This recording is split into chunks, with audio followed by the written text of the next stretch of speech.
Okay, welcome everybody to Battlelords of the 23rd century.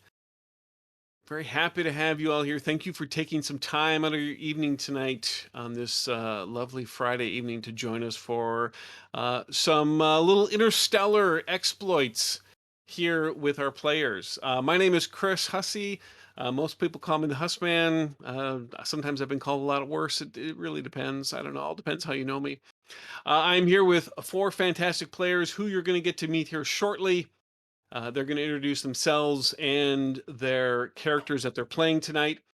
As I said in the beginning, we're playing the game Battlelords of the 23rd century. Now, Battlelords has actually been around for around about 30 years or so. It's actually an older game. However, in fact, I want to say they recently did a seventh edition version of the initial core rules of the game. But tonight, we are playing the Savage Worlds adaptation of Battlelords of the 23rd century, and this is coming soon to Kickstarter, probably roughly in about a month or so time. So we're using some.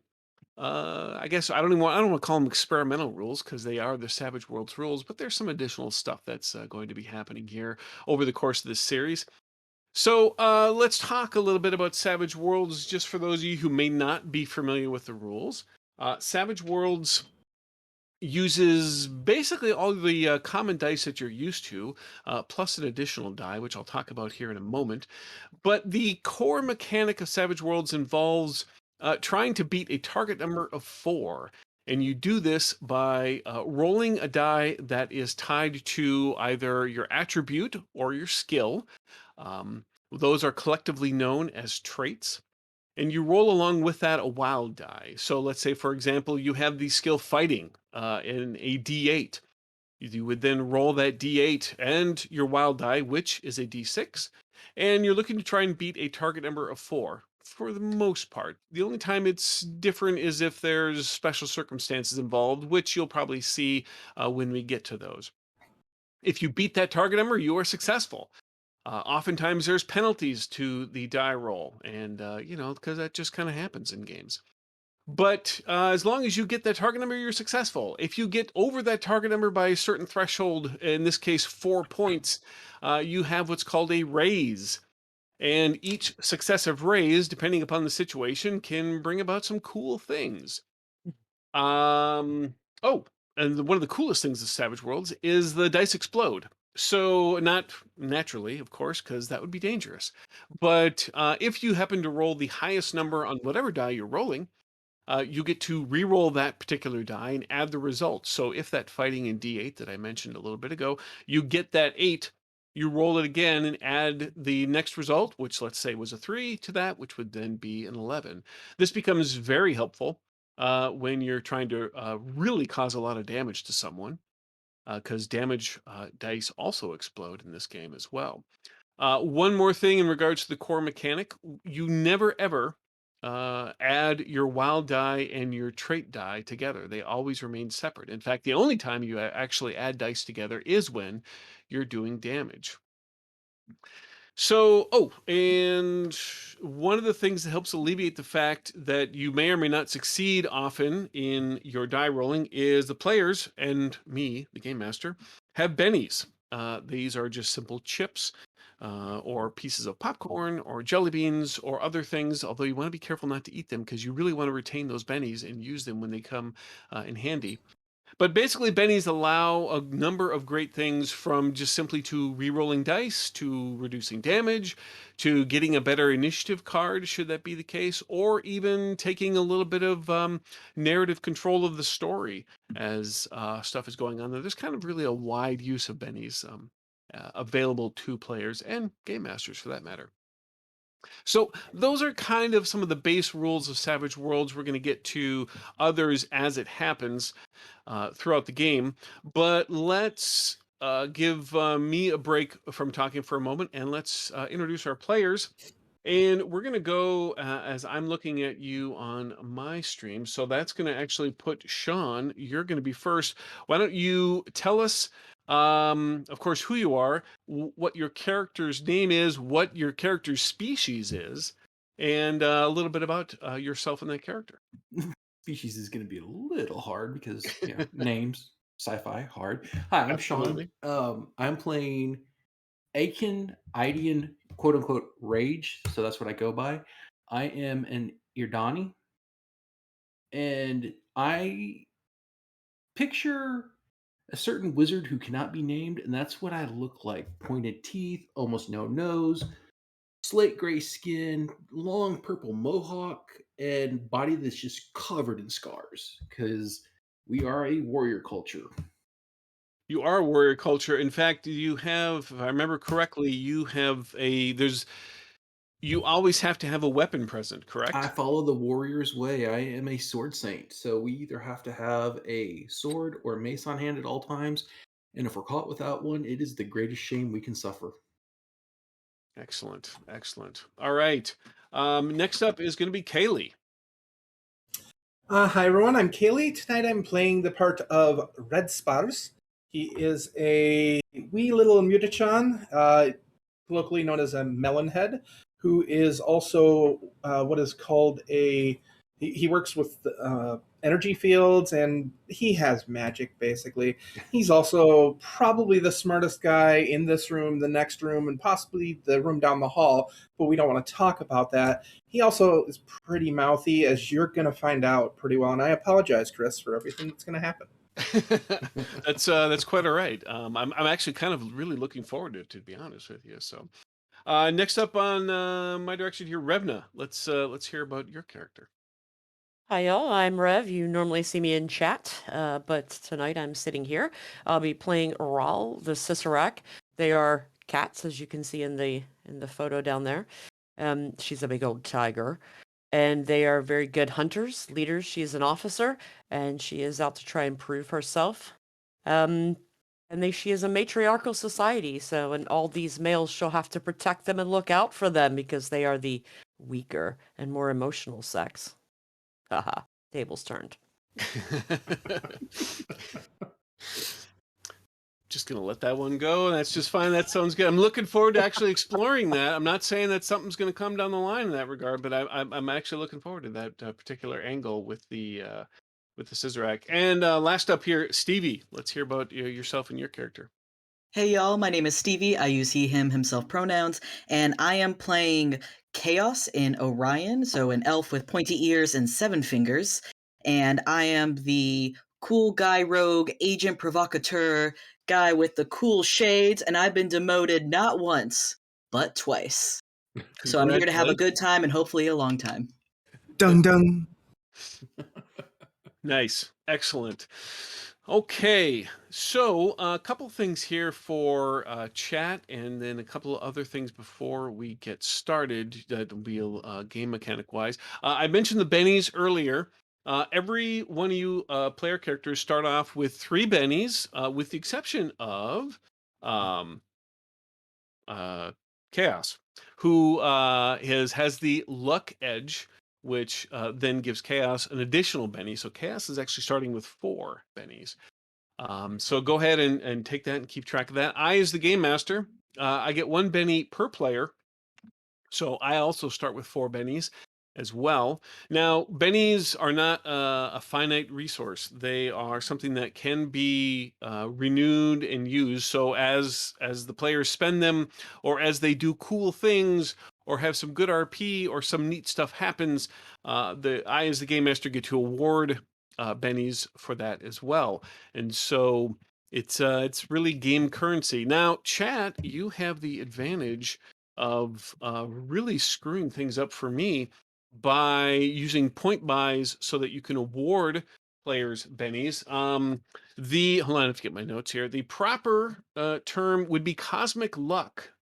So if you want to spend points to give a little cosmic luck to the players, you certainly can do so. Please make sure, though, that you designate which player that's for when you do spend those points.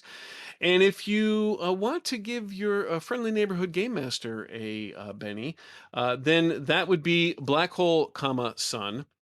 And then you can spend those points and give me a Benny as well. So, and I'll thank you in advance for that. Although I don't really necessarily expect to get that many, but that's okay. That's okay. So Oh, we got one last thing to do. One of the other cool things that Savage Worlds does is, and this is a totally optional thing, but we are going to use it. They have a thing that's called an adventure deck, and I'm going to hold this up here so you absolutely cannot see it because there we go. I'll put it in front of my face. And the adventure deck is basically kind of just cool cards that have neat one-time bonuses for various things that can be done. And Revna, you also have a deck, correct? Adventure deck in your Correct, yeah. hands? Yes. Okay, so here's what we're going to do. Sometimes these cards can really put the game balance in a wonky position. So I'm going to have just one player draw an adventure deck. So what I'd like all you to do is roll a d8, and the highest number is the person who gets the card. But we'll go ahead and we'll use Revna's deck, and she can be the one who facilitates the drawing of the card.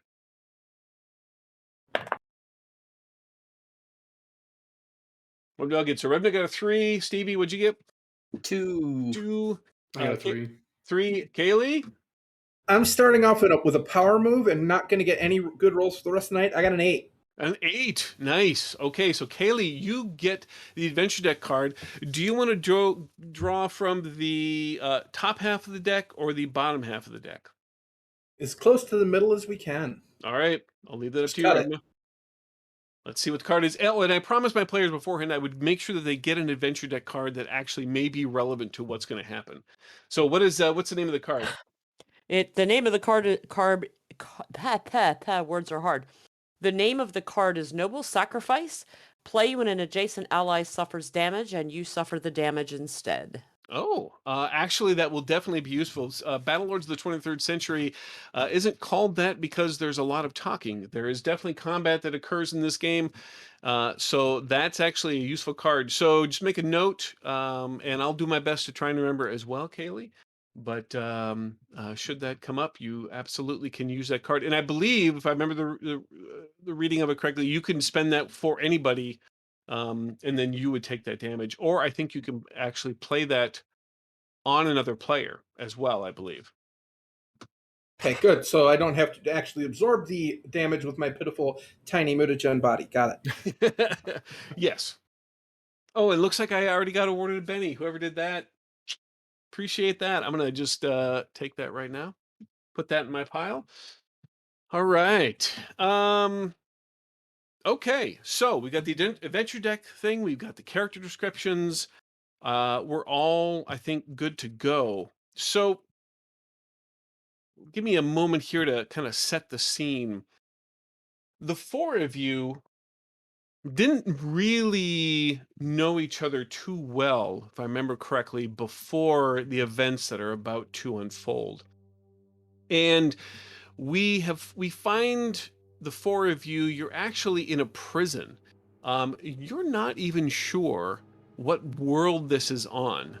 It is about the best that you can tell is it seems like it's a relatively temperate world, at least judging from the few times that you have gotten to go outside or into the common area.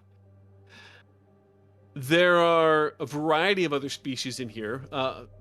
Many, much like yourselves, but some not. There's still plenty of humans here in this prison as well. The prison, however, is run by the Fentari, and the Fentari are a multi-limbed species with generally purplish skin. Sometimes there's differing hues depending upon where they may come from within Fentari space, but they have large talons, and not the Napoleon Dynamite kind of talons, but they have large talons that come out of their mouths, which have multiple variety of teeth in there.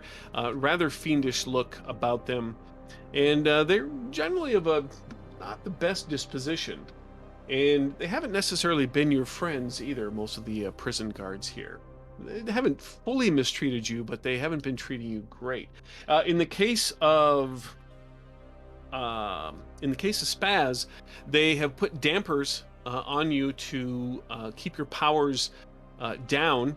And in the case of Rage, they did take your plasma sword. However, they respect the Iridani traditions enough that they have given you a replica weapon, but it is constructed of a special polymer that basically contains kind of a remote operated taser built in, because they know that you're likely to not ever have this out of your hands. So should you decide to use it against some of the guards, it's just an easy manner for them to flip a switch and activate the taser. Unfortunately, that hasn't happened to happen yet. And then I think, and then for you, Rawl, being the fact that you're basically armed in a natural state, being the tiger type. Time. Yes, there has been you've gone through a lot of little claw corks on your hands that they've been doing their best to try and keep that problem. Oh, someone will die for this. At bay. Yes. So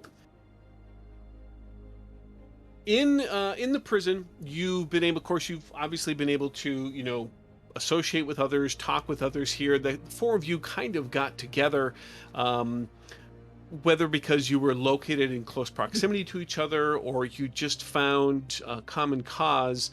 You have all decided at some point that you're going to execute a prison break. So what we're going to do to get this started off, and feel free to add anything in case there's anything that we had talked about before that I may have missed. Did I miss anything? Did I pretty much get that right? I think you have everything. I am Kitty, so I want top bunk so I can see things. I lay and look lazy because that is what everyone expects of me, but yet through those slitted eyes I'm watching guards and watching routines, so I can share with my friends when we make the break. And Rawl, you're bunkmates with one of the other characters, correct? With Spaz. Spaz. Yes. They make fun of Spaz because he is little.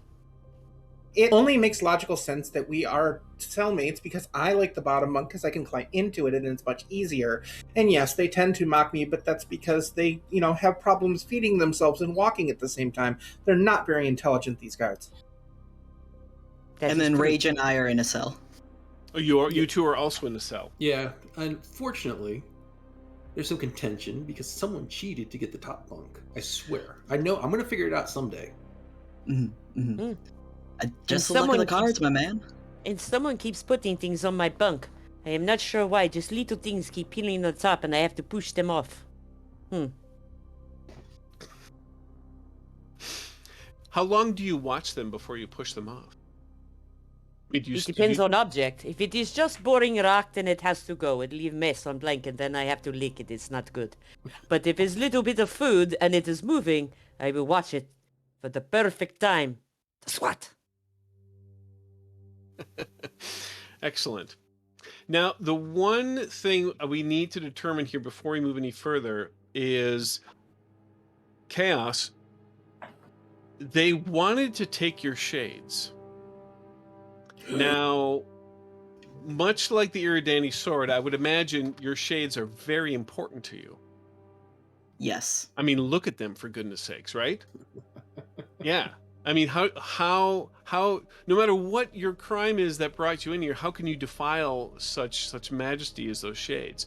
So I think what we need to do here for the initial skill roll is let's determine whether or not you were able to keep your shades as part of your prison stay. So do you have persuasion or negotiation or even intimidation? I do have persuasion. Persuasion is going to be my best one with the D8. All right. So we're kind of doing a little backtracking here time-wise, but I want you to go ahead and make a persuasion roll, and this is actually going to be a resisted roll, or an opposed roll. I'm sorry, and this is going to be essentially your effort to keep your shades when you got into the prison and doing processing. So yeah, roll that D8 and roll the D6 with it, and again, remember, do not add them together, and you take the better of the two. I'm gonna do the "I'm just a little guy" routine. Like, why would you take my I'm just a little guy.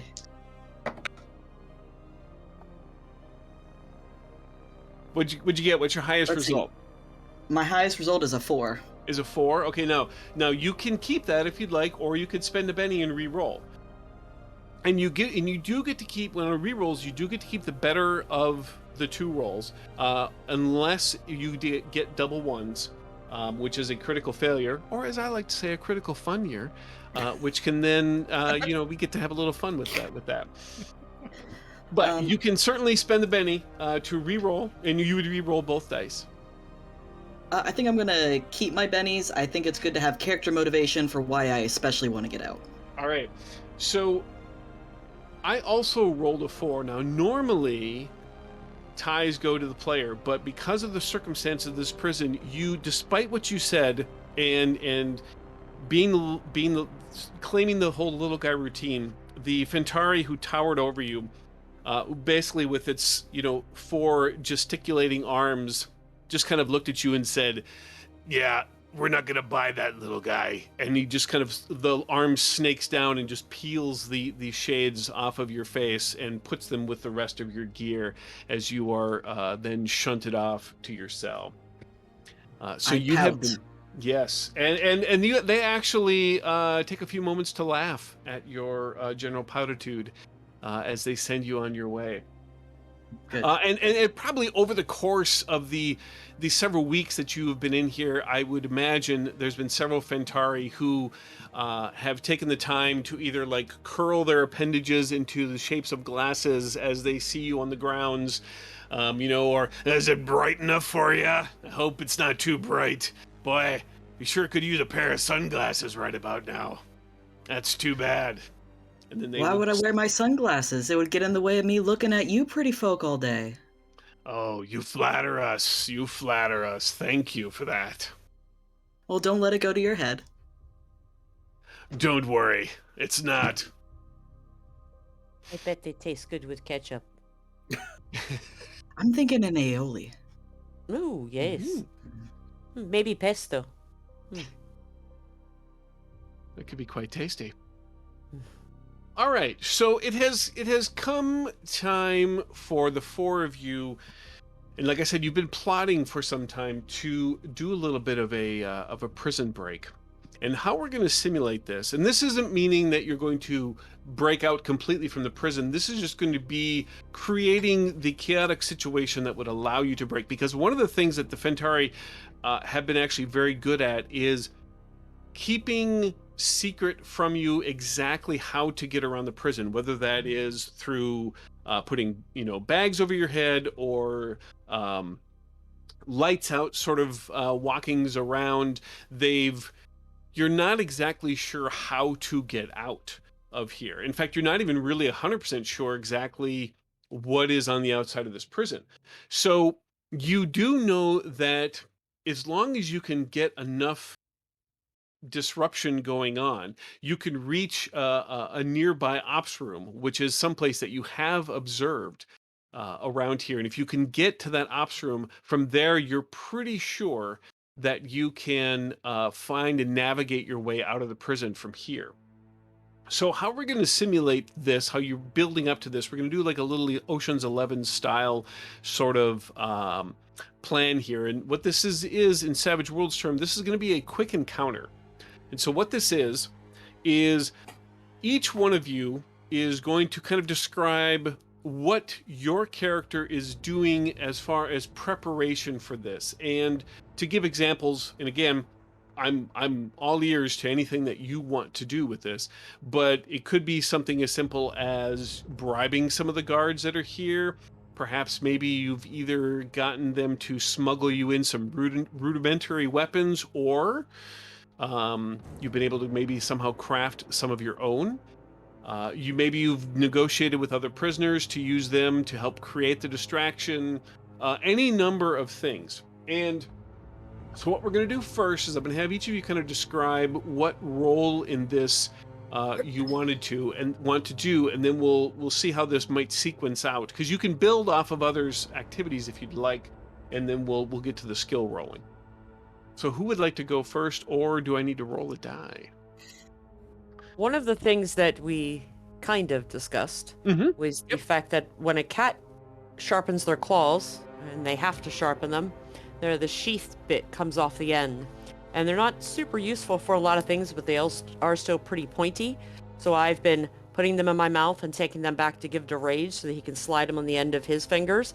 to give him at least a 1, maybe 2 shot, depending on how generous our handsome DM is, to be able to give him at least a temporary weapon for the break. So I've been kind of doing that for him.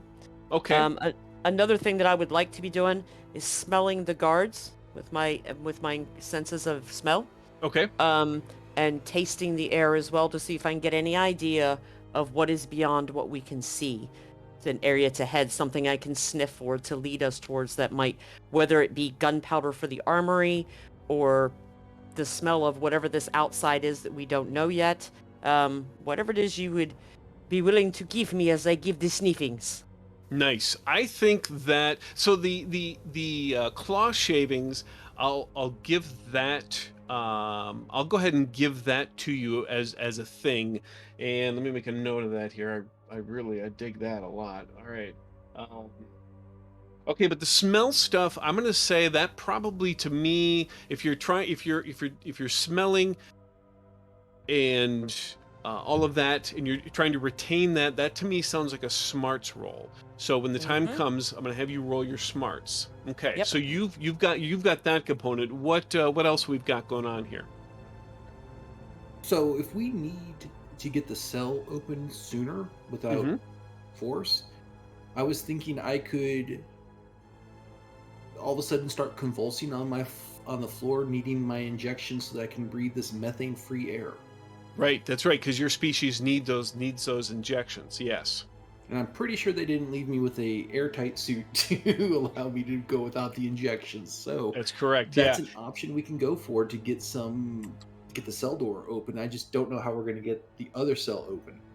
That okay, but I think that might be a good start. So that to me sounds a little bit on the on performance side of things, or persuasion if you've got either one of those. And if you don't, that's also kind of fun. So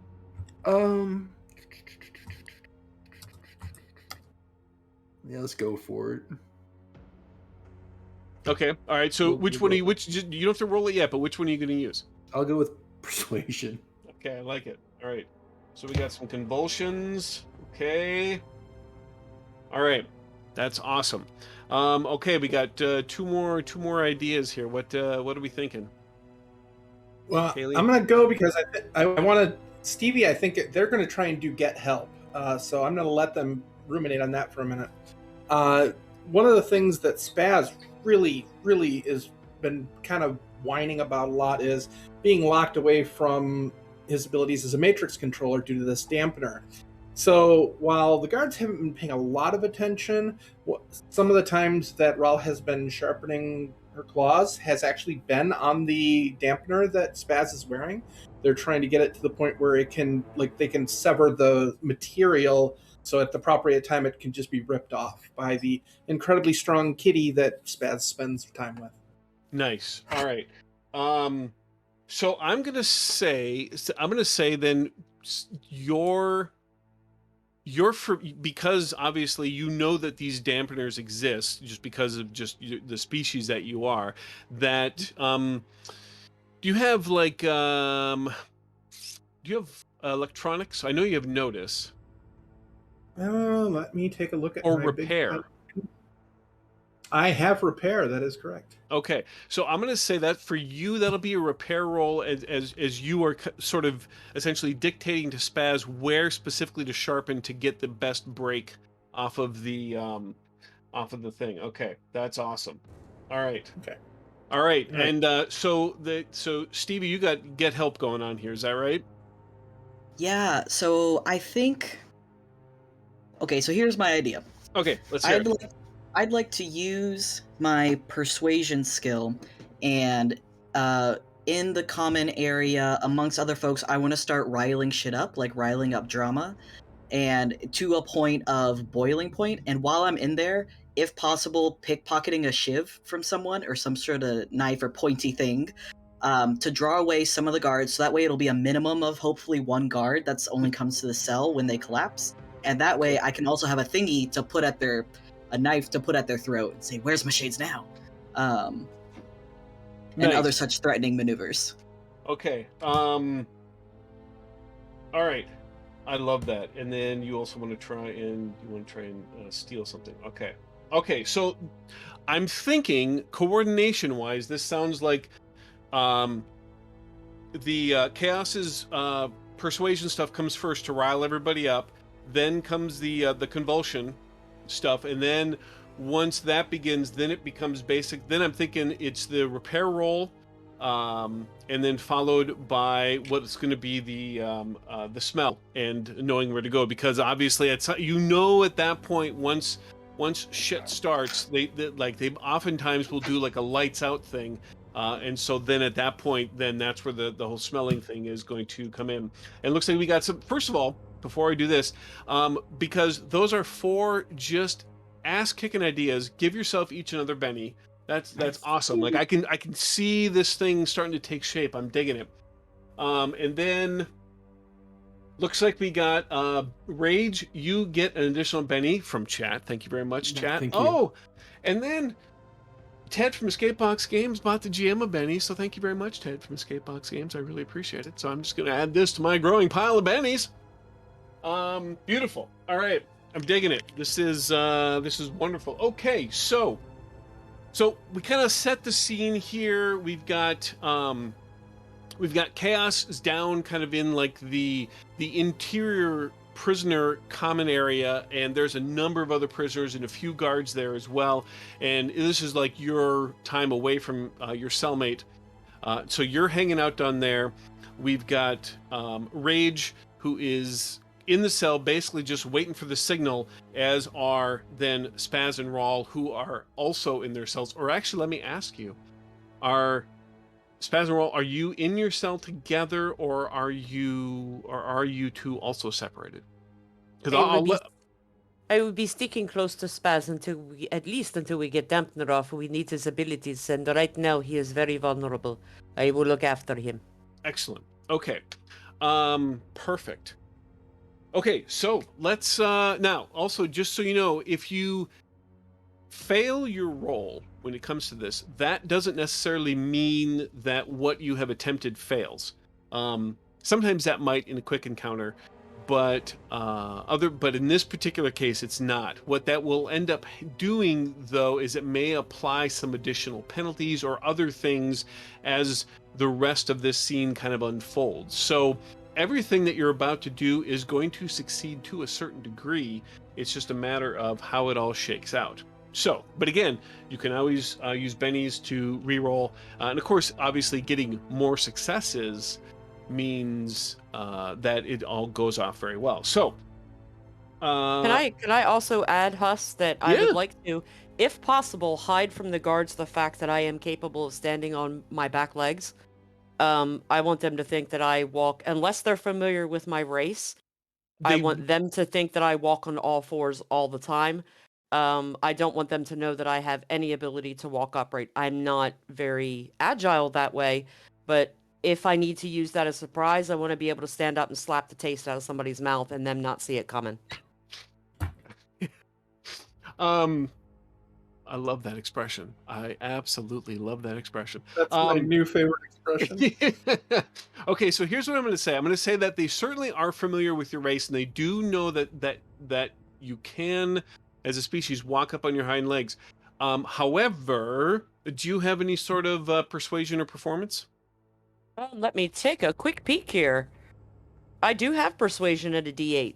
All right, go ahead and make. We're going to do just like we did with Chaos, and I don't know why I seem to be having trouble with your characters' names, and I don't know why that is. I have to keep looking down at my sheet every time. What we're gonna do something similar with like we did with Chaos, and let's roll an opposed roll. So I want you to roll your persuasion, and of course don't forget that wild die. I'm gonna roll on my end, and then we're gonna see if you've been able to sell the fact that look, I know that we all kind of can walk on our feet, but our hind legs, but I really can't. Yeah. All right. Ooh, you have a good chance on this. Oh, well, I got a 5 on my D8, but I got a 6 on my wild die. Cool, then roll that 6 and add it to the 6. Another 6. Keep going. Okay. This is when Savage Worlds gets awesome. This is insane. I just rolled a third 6. Hold on. And then finally a 1. Sweet. So that's what, a 19 total? Mhm. 19. Nice. So I got a 2. So which means you basically beat me by 17, which would be what, like 3 or 4 raises. So not you have been able to you have kept this ruse up the entire time, and even to the point that once you got with your compatriots here and decided to really sell the prison or go after the prison break, like you've been just selling this hard, and all of the guards here who are familiar with you, they, as far as they know, they you don't get up on your hind legs at all. So they're I will let my compatriots know that I can and that I am comfortable doing so, even though I do prefer to walk on 4 legs. I will let them know in case they need me to do something on my hind legs. awesome. All right, love it. Okay, so anything else? We all good? Okay. All right. All So, Chaos gets. Let's start it off with that persuasion roll. Let's see how much rabble rousing you can actually get going here. All right, let's see what we can cook up. Let's see, I got a 3 on the D8 and a 6 on the D6. Roll that 6 again. Here we go. Yeah. All right, so let's Hell see. yeah, man. 6 and a 2, so that's 8. That's 8. So that's a success with a raise. That's awesome. All right. So you. The ultimate thing here that's going to happen is you absolutely get the crowd in a frenzy. So tell me what this looks like. So I sidle up to one of the leaders of the factions in the prison here, one of the little groups, and I start telling them about how one of these other groups have been giving them the stink eye, and they've been making a big play to get their rank and to get their to cut them in line, essentially, to get into different facilities or to use different resources here, or somehow like they're trying to like cheat the system. And they were saying that like they were like too stupid to pick up on it. Like they were really disparaging to you all, and honestly not respectful. um and and then after that, going over and kind of ducking down and getting behind the other guys and saying about the first group, you know, they were saying some really mean things about your mother, and I just had to tell you, it just wouldn't feel right, you know, with me if I let this go. My And mother? hopefully at least one. My mother? Yeah, they were specific. Quazak's mother. They said Quazak's mother. That son of a bitch. He has been talking about. He's been making comments about my mom since he got here. That's it. That is it. Yeah, go get him, champ. Nice. And so we'll say that the first group was a group of what's the name of the rabbits? They're the Fots. Fots. It was a group of Fots, and this was a group of humans, and they just get all just rallied up, and then they go right up to this table of Fots, and you can hear the heated exchange start, and then it doesn't take much longer. You hear something about you hear like the last word you hear before the fists start flying is mom, and then just bam, all the stuff flies. So the chaos starts erupting, and then what else? Because you got a raise, so what else goes on here? Like, how do the guards react to this? I think, one, I would like to say, so it sounds like they're hopping mad. Two, and you can have a Benny for that. That's yeah. I was going to say it was a hair-raising fight, but you beat me to the punch. Oh, that's a good one. That's a good one. I can't do that one and then not give you one. So there we go. Oh, yeah. Any more bunny puns? I mean, they have a tendency to multiply quickly. But well, in this case, it escalates quickly. But yes, very much so. So I think the guards are going to rush over, turn all their attention towards the fight. And can I use my raise to pick something off of the guards? Yes, what I'll do. Okay, so here's what I'm gonna give. I'm gonna give you a choice. I'm gonna put a little choice in front of you. So you want to try and steal like something from the guards, okay? Which is cool. You can do that as a stealth, check to steal it, and I'll give you a +2 bonus to it, or you can apply that +2 bonus to where did he go? To Chaos's, Rage's performance that he's about to give for his convulsions. You can still try and steal something off the guards. I'll still let you do that, but you just won't have the +2. Let's see. I think I'll save the +2 to make it more convincing to really sell Rage's performance. All right, so Rage, remember you get a +2 to your upcoming roll. Nice. All right. And then 2d6, right? If your skill is a D6 in stealth, then yes. Oh, yes. Yeah, but remember, don't add them together. And then he is going to oppose this. Let's see. I got a 4. You got a 4. Okay, you want to keep that? Oh! If I use a raise, I get to take the higher, right? Yeah, you Or can. not a raise. Yes. Sorry, a Benny. Yes, if you use a Benny, you get the highest of the 2 rolls, unless, of course, you get double ones, and then I get to have some fun. Excellent. I'm going to spend a Benny and re-roll that just in case, because I don't trust your tone. Yeah. Yes, got a 6. Okay. Let me roll it again. That's another 6. And a 4. 6, 6, 4. 16? Nice. Yes. 12 and 4. Yes, 16. Math. This is why I'm not a scientist. All right. Yes. So the guards kind of rush in, and everybody's kind of skirting around, and it's like this tension's been building for weeks anyway.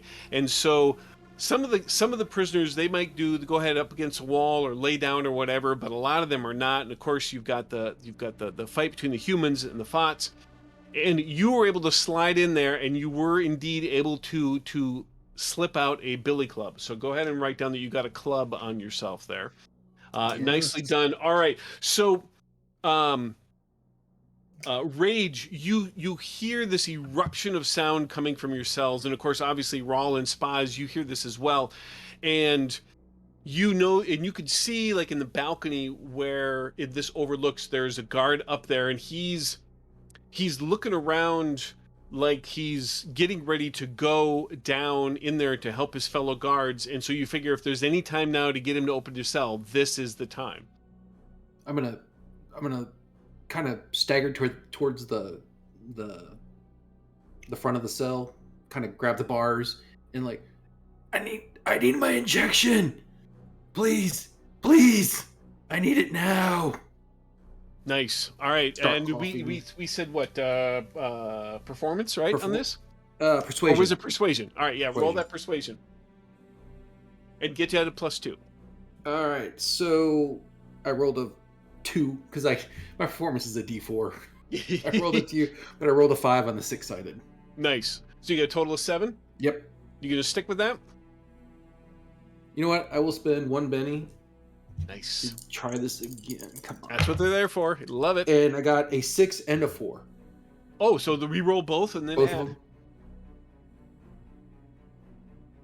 All right, so that's going to be a total of 9.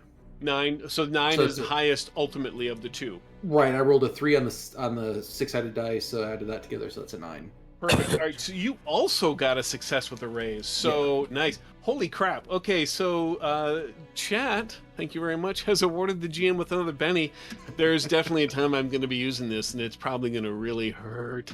But thank you very much, Garga Knight. Love it. All right, perfect. Okay, so Rage, you get a success with the raise as well. So you start your convulsions, and he absolutely comes over, and the guards, because this race also has to have the same types of injections as you do, they keep these things on themselves all the time. And he comes over and he opens up, he yells at you to step back, and then he opens the door, and then now tell me what happens from here. I'm going to, so I step back, still kind of, and then I'm going to stagger into him, and when I do, I'm going to shove the butt of that palmar sword into its gut. Ooh. Trying to wind him. Okay. Nice. I like it. Go ahead and make me a fighting roll. I don't want to get into official combat here, but I want to see how well you did this. Now, okay, one thing with this, Because you also got a raise, I'm going to either allow you to add a +2 to this roll, or you can take that +2 and apply it to what comes next with Spaz. I'm going to apply it to what comes to Spaz because I rolled an 8 and a 6, so I'm going to re-roll Oh, that jeez. D6. That's So awesome. that's 11. So that's going to be a success and a raise. Success and a raise. All right. So yeah, you kind of pull the sword out, and without even him noticing it, you just basically gut this guy. You don't kill him, but you double him over and have effectively knocked him out. Cool. Now, all the guards on here do have the ability to have electronic keys to open the cell. I mean, that's certainly one thing that you would have noticed from this point. But I don't want to take any narrative description away from you, so tell me a little bit more what happens here before we jump to Spaz. So I'm going to quick look around, make sure that nobody noticed what was going on.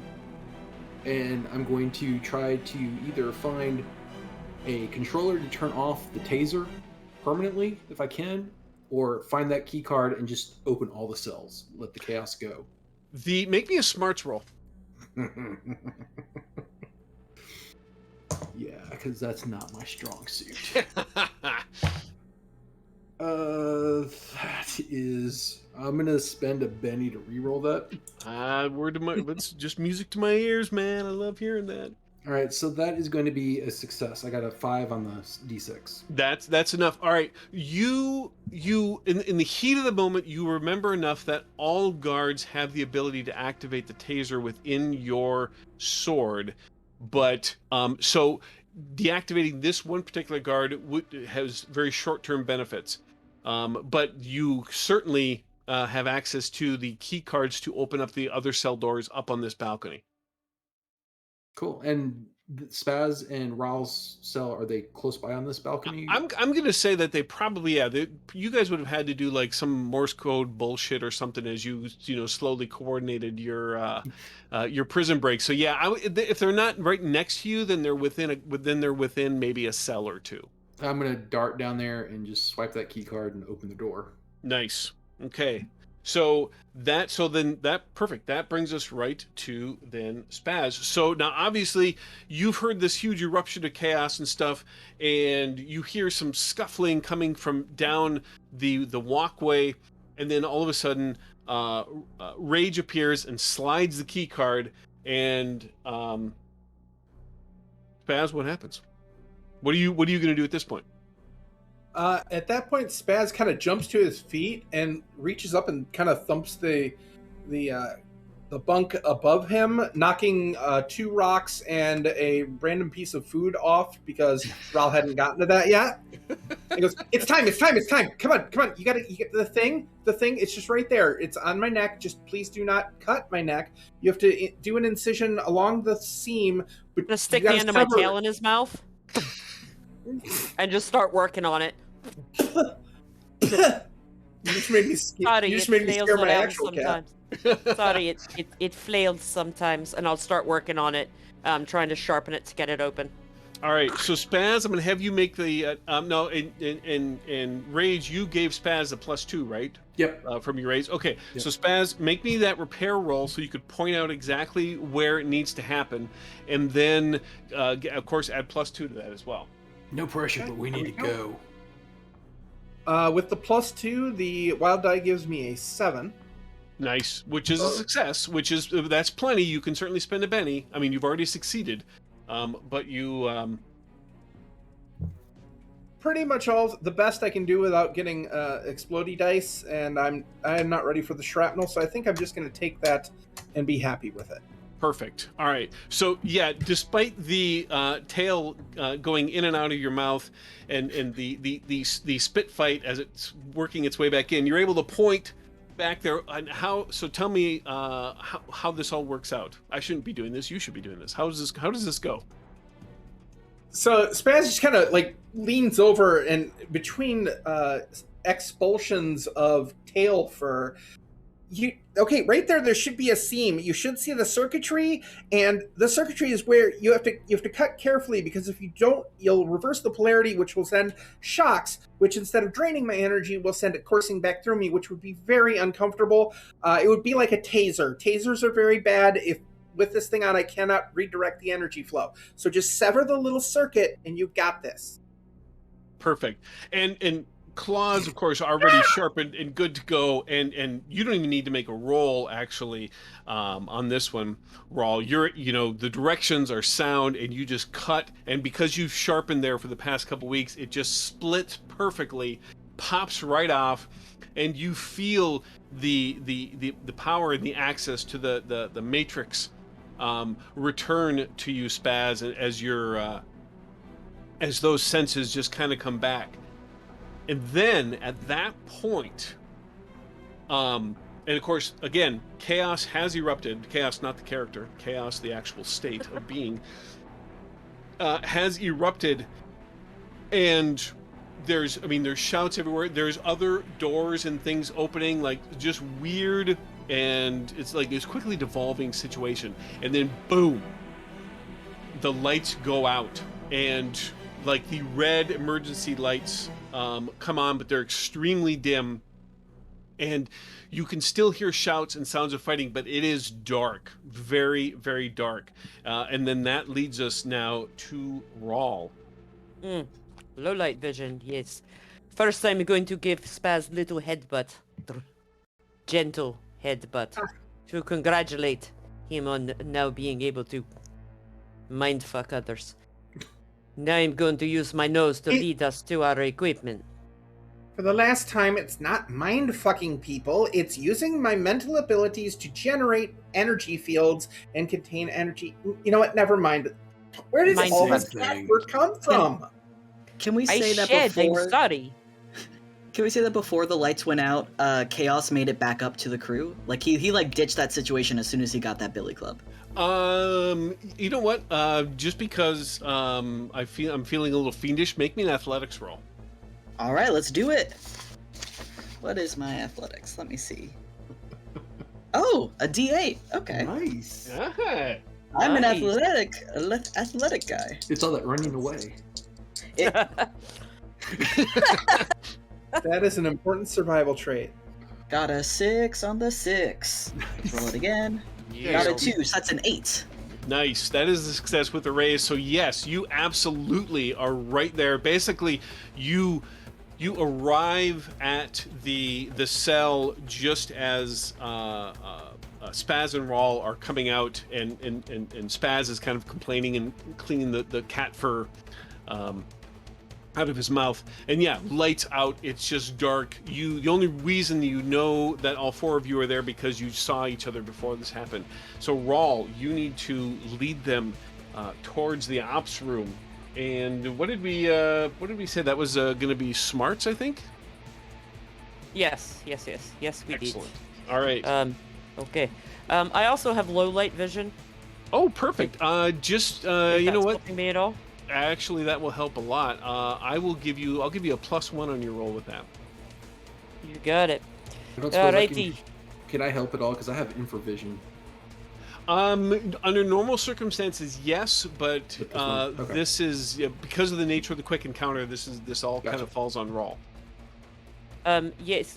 What you can do, Rage, is make sure they stay close. You can see me, and you can see them.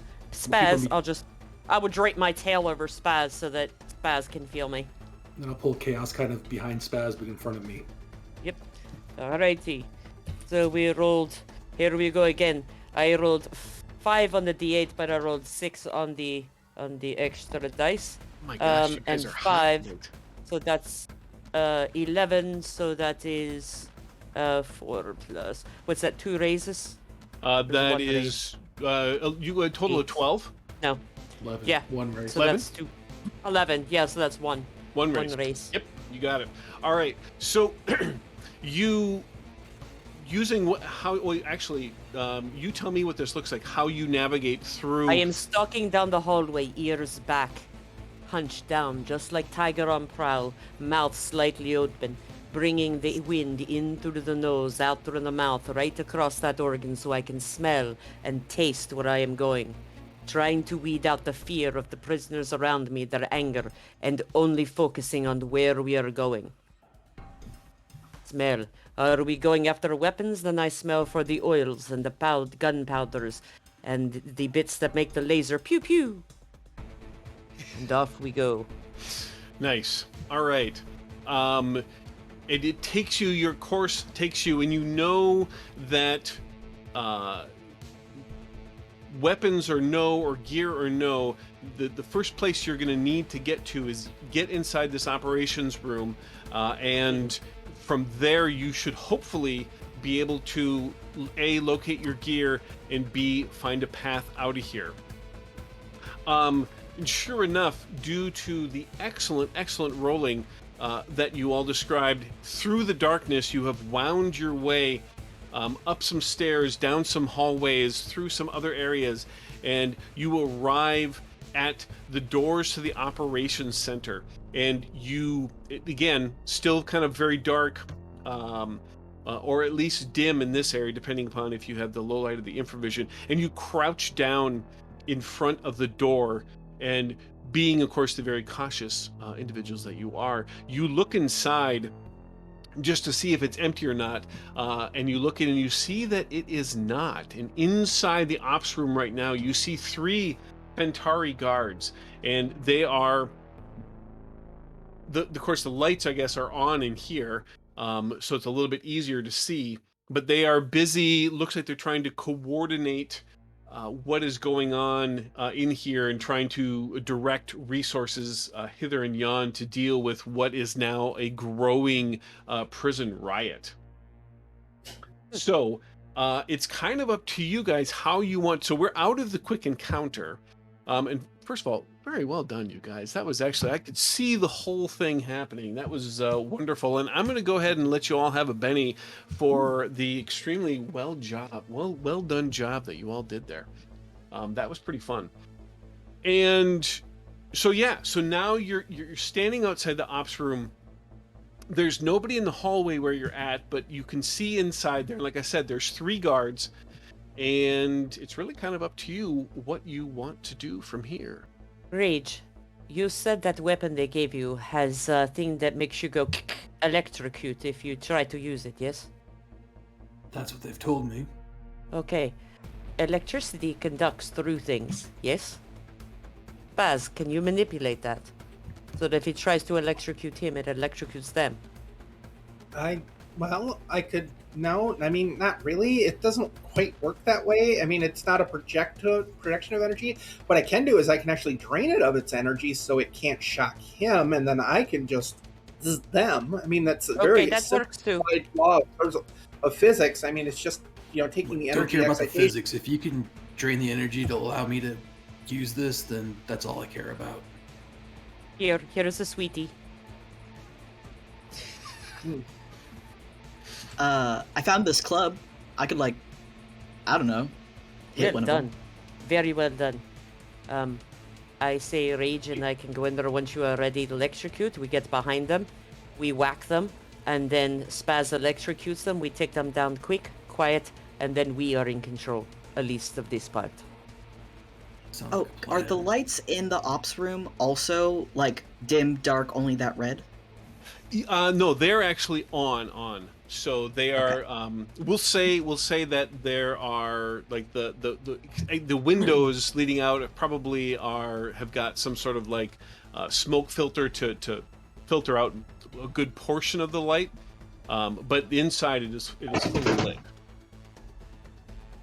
Oh, there's more of the prison riot clearly happening in your space right now. So. Apologies, cats are assholes. Thank you. Hey, Hey, I Prison resembled that Company. remark. Yeah, Rawl is okay. Rawl hasn't been Rawl an is asshole fine yet. if Give me a extremely chance. furry, and I think that's because there hasn't been enough grooming. Anyway, let me see that sword, Rage. Did you just say I'm I gonna did use not that. groom enough? I don't hand it over, but I extend it to you so you can touch it because. But we don't have the little brushy thing that. Don't you need a little brushy thing? I mean, I the lick. cat. I lick. Oh yeah, we know. So every reach out time I to lick energy you, I'm drain. trying to clean you because you know, little stinky. You are. It's incredibly rough. And do you mind? I'm trying to take care. I'm going to energy drain the sword while I'm talking. Excellent. And you just headbutt him right in the chest, just gently. You sure this is gonna work? Of course, it's going to work. Why wouldn't it work? Well, you know what? I can explain the science to you again, but A, you're not going to understand it, and B, you're going to stop me from telling you. So You got I a make point. zappy things stop zappy. Works for me. Okay, so what power are you using on this one here, I am Spaz? using energy drain, so for every round I spend in contact with a weapon that uses a battery, its number of shots is decreased by 5 and I gain a power point. Excellent. Hold on. You know, and I actually should have asked you this before we started. I'm looking to see if, well, that energy drain ability, that's like a natural ability of yours, right? I believe. Yeah, it's a species ability. Right. Yes. Okay. Perfect. So, all right. I'm sorry, and explain it to me one more time. So basically, every round I spend in contact with a weapon that uses a battery, which I'm assuming a taser is going to use a battery, Correct. its number of shots drops by 5. Now, sword may not have shots, so you're going to have to kind of figure that one out. Yep. And you gain a power point up to my starting power point total. And I am more than willing to sacrifice this shiny new Benny to be able to drain it to the point where it's completely dead. That is a great use of a Benny, and I can't argue that. So, we'll say, yeah, so go ahead and spend that Benny, and we'll say that you essentially are focusing in on that ability and just really tightly zeroing in and sucking that the energy from that weapon dry. And you're able to do it faster than what you normally would because of that Benny spend. I like that. I like that a lot. All right. So Fast- you. Oh, go ahead. Spaz's eyes are like glowing yellow and blue, and it's like, okay, this is really good. I like that energy. I'm ready when you guys are. I'm ready, Ral. Whenever. I'll I mean, if start you want, sneak. I can blow the door open if that would help. No, we're It trying is to do easier this to quiet. sneak if you're quiet. Shh. Oh, okay. Then So I'm I'll gonna just be here, and I'll be lower my volume so my voice doesn't carry another further. sweetie. Oh, Enter stealth mode. Low to ground, ears back, tail low, sneaking in until I get up behind one of them and wait for the others to come in. That way, if they turn around, I'm already there in case neither one of them is stealthy. For some reason, I feel like Chaos is a little bit stealthy. Oh, I'm a little sneaky. I'm coming in. I'm flanking with Ral and doing a sneak inside my head. I am doing a theme song, but it's all inside my head. Nice. What kind of vibe theme song are we talking? You're like, what kind of genre era of music are we talking? I mean, is it like EDM or like a little 70s like little bass guitar sort of stealth, or Think Pink Panther, but with EDM materials. So kind of like a fusion. Yeah. Meanwhile, Raw's playing "Let the Bodies Hit the Floor" in her head. And mine is just as I'm sneaking in to get behind. I'm assuming we're each taking a guard, right? The first thing before you even can do, you're gonna definitely have to make a stealth roll to get into the room, and this is definitely gonna be opposed by their notice. So which is Excellent. actually My gets stealth you is roll. a D12, so yes, bring it. Nice. Holy balls! My goodness. Well, I am Kitty. You I'm are gonna spend a Kitty. penny. So hey, Chris, can I Yeah? spend another one of these pretty bennies to affect the story slightly? ooh, I'm going to say go that ahead, the let's one hear it. that Chaos is creeping up on is wearing his sunglasses. Oh, Nice. hell yes! Oh, Nice. I love that. Yeah, Gotta get my babies back. yes, and it's the dude who taunted you from the beginning in the get-go. Yeah, he was the whole Walking tentacles around. around it, all of that. That is wonderful. All right. Then Hell I yeah. also spend a Benny that the guard I'm sneaking up behind is the one that was egregiously insulting to Spaz, because this is the one whose neck I want to snap. Oh yes, absolutely, absolutely. Yes, these can all be vengeance target guards. I like it. I got a success, no raises. Okay, you got a success. All right. What everybody else get? I got an got a... Oops, sorry, Stevie, you go first. Sorry. I got an 8, so that's a success and 1 raise. Okay. I Well, got a 10. 10. So that's a success and a raise. Okay. And then, Kaylee, what'd you get? Or Spaz, what'd you get? So you didn't. It's generation to do a matrix ability. Okay, so well, this is just the stealth to get into the room first. Oh, he wasn't Oh, sneaking in. He was standing at the door. I'm you're standing just- at the doorway. Okay, waiting for so a shot. got it. All right. So that if we don't get them, he can then electrocute them. Okay. I'm standing all by. right. Okay, got it. I'm just trying to work this out in my head how I want to do this. Okay, so here's because my guards actually rolled pretty well. I didn't have to spend one of these multitude of bennies that I had. So this is great. So actually let me pull the guard over here so I can keep looking forward instead of sideways because nobody wants to see my profile. All right. So you very carefully and very as quietly as possible, you take the key card that Rage had and use it to open this door, and it clicks just slightly, but there's a lot of noise, so you figure that click is probably covered. And you slowly get the door pushed open, and as the three of you, and with Spaz staying right kind of in the doorway, start making your way. You're actually doing pretty good stealth-wise. You're kind of staying low, trying to hide behind terminals.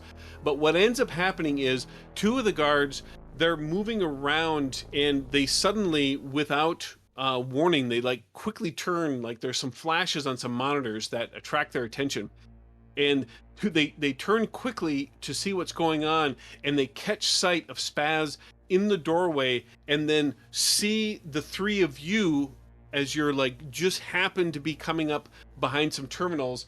And so you don't get surprise on them as they do see you, but we do enter a combat. So you did good, but it was hard to beat the 11 and the 18 that I rolled on my other ones. Although one of the guards is not going to get to act because he all of you beat him. So he had his back to the monitors. So right now you're only facing two, and we'll say it's those two, the one with the shades, and then the one who was torturing Spaz. So, all right, let's deal out some cards. And the way initiative works in Savage Worlds, actually this is a rules thing, so let's stop the action for a moment and explain some rules. We use regular playing cards, put this in front of my face again, to deal out initiative. And as with most things with bennies, you can spend a benny to try and get a better result.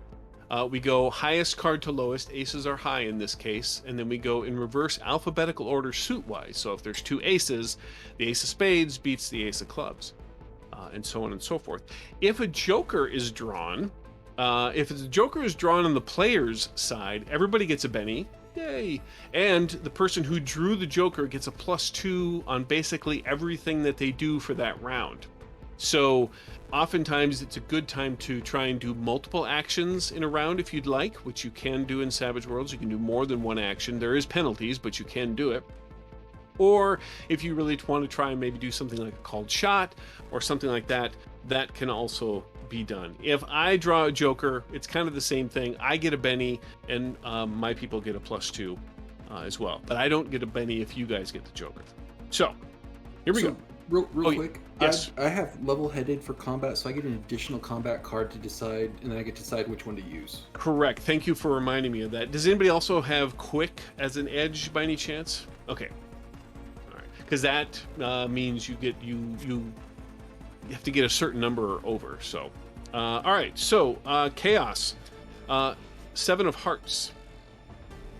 Rawl, Queen of Hearts. Nice. Rage, 4 of Clubs. Okay. Hold on. Spaz, 6 of Diamonds. And the Guards are going to get a 10 of Diamonds. So right now the Guards are going to be going second. Rawl's going to be going first. Now, if anybody does want to spend a benny to try and get a better card and beat that 10, you can. All right, that's going to be Spaz spending that. All right, Spaz. Nicely done. Spaz gets a Joker, so y'all get a Benny. Nice. Spaz, you're gonna get a +2 on everything that you do this round. Well done. We all get a Benny, or just Spaz gets Benny? You all get a Benny, but just Spaz gets the +2. Awesome. And did anybody else want to spend? We all got excited with the Benny or with the Joker there. I think Sean, you get to draw another card, right? Yep. Oh yeah, that's right. You get level-headed. So I'm sorry. You like literally told me that, and then I completely did not even pay attention to This that. works. I can decide if I want to go before or after all the bad guys, so this works out. Yeah, actually, it does. In this case, it does. So yes, Chris. yeah. Chris, to be fair, that Joker should have been his. No, it's all right. Actually, what would have been his would have been the 6 of diamonds, and then you still would have gotten the Joker. But Okay. but I'm not going to let you suffer for my mistake, Sean. So you get a 10 of spades for your additional card for level-headed, which will beat that diamond. So I'm assuming you're going to want to take the 10 of spades. Yeah. All right. Yeah, definitely. Okay. So- there we go. And I forget in Savage Worlds. So since the bad guys got a 10, what is that tie? How does that tie work out? Spades beats diamonds. Okay, 'cause cool. We go in reverse alphabetical That's right. order. So Thank you. it's And you it's just like said well, it's spades, hearts, diamonds, clubs. Yeah. Okay. As everyone is sitting there trying to do the alphabet backwards in their head. The X, Z, Y, X, W, U. Okay. That's about as far as I can get, by the way. All right. So with the Joker too, Spaz, by the way, just so you know, technically Rawl is still first because they have the highest card, but the Joker allows you to go whenever you want. So if you want to go first, you 100% can go first. If you want to just wait, there might be a tactical reason. I mean, obviously in this case, probably not, but there you go. But so I'm assuming you're gonna want to go first, Spaz, or do you want to let Rawl go first? I'm to quip and then let Rawl go first because I was told to wait. But they all turn and look at me, and I just look at them and go, I didn't get pudding tonight? And then Rawl go.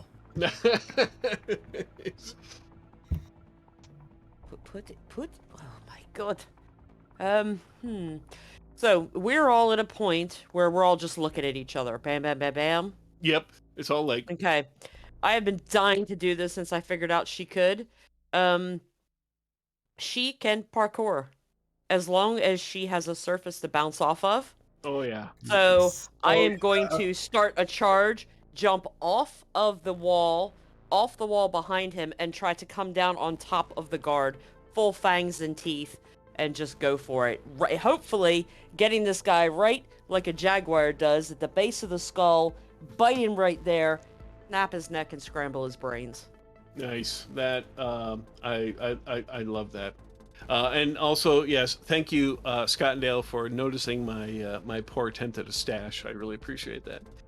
Yes, so that actually, Rawl, that sounds like a fighting roll. So roll that fighting, and your target, in this case, is actually going to be their parry score, and not a 4 in this case.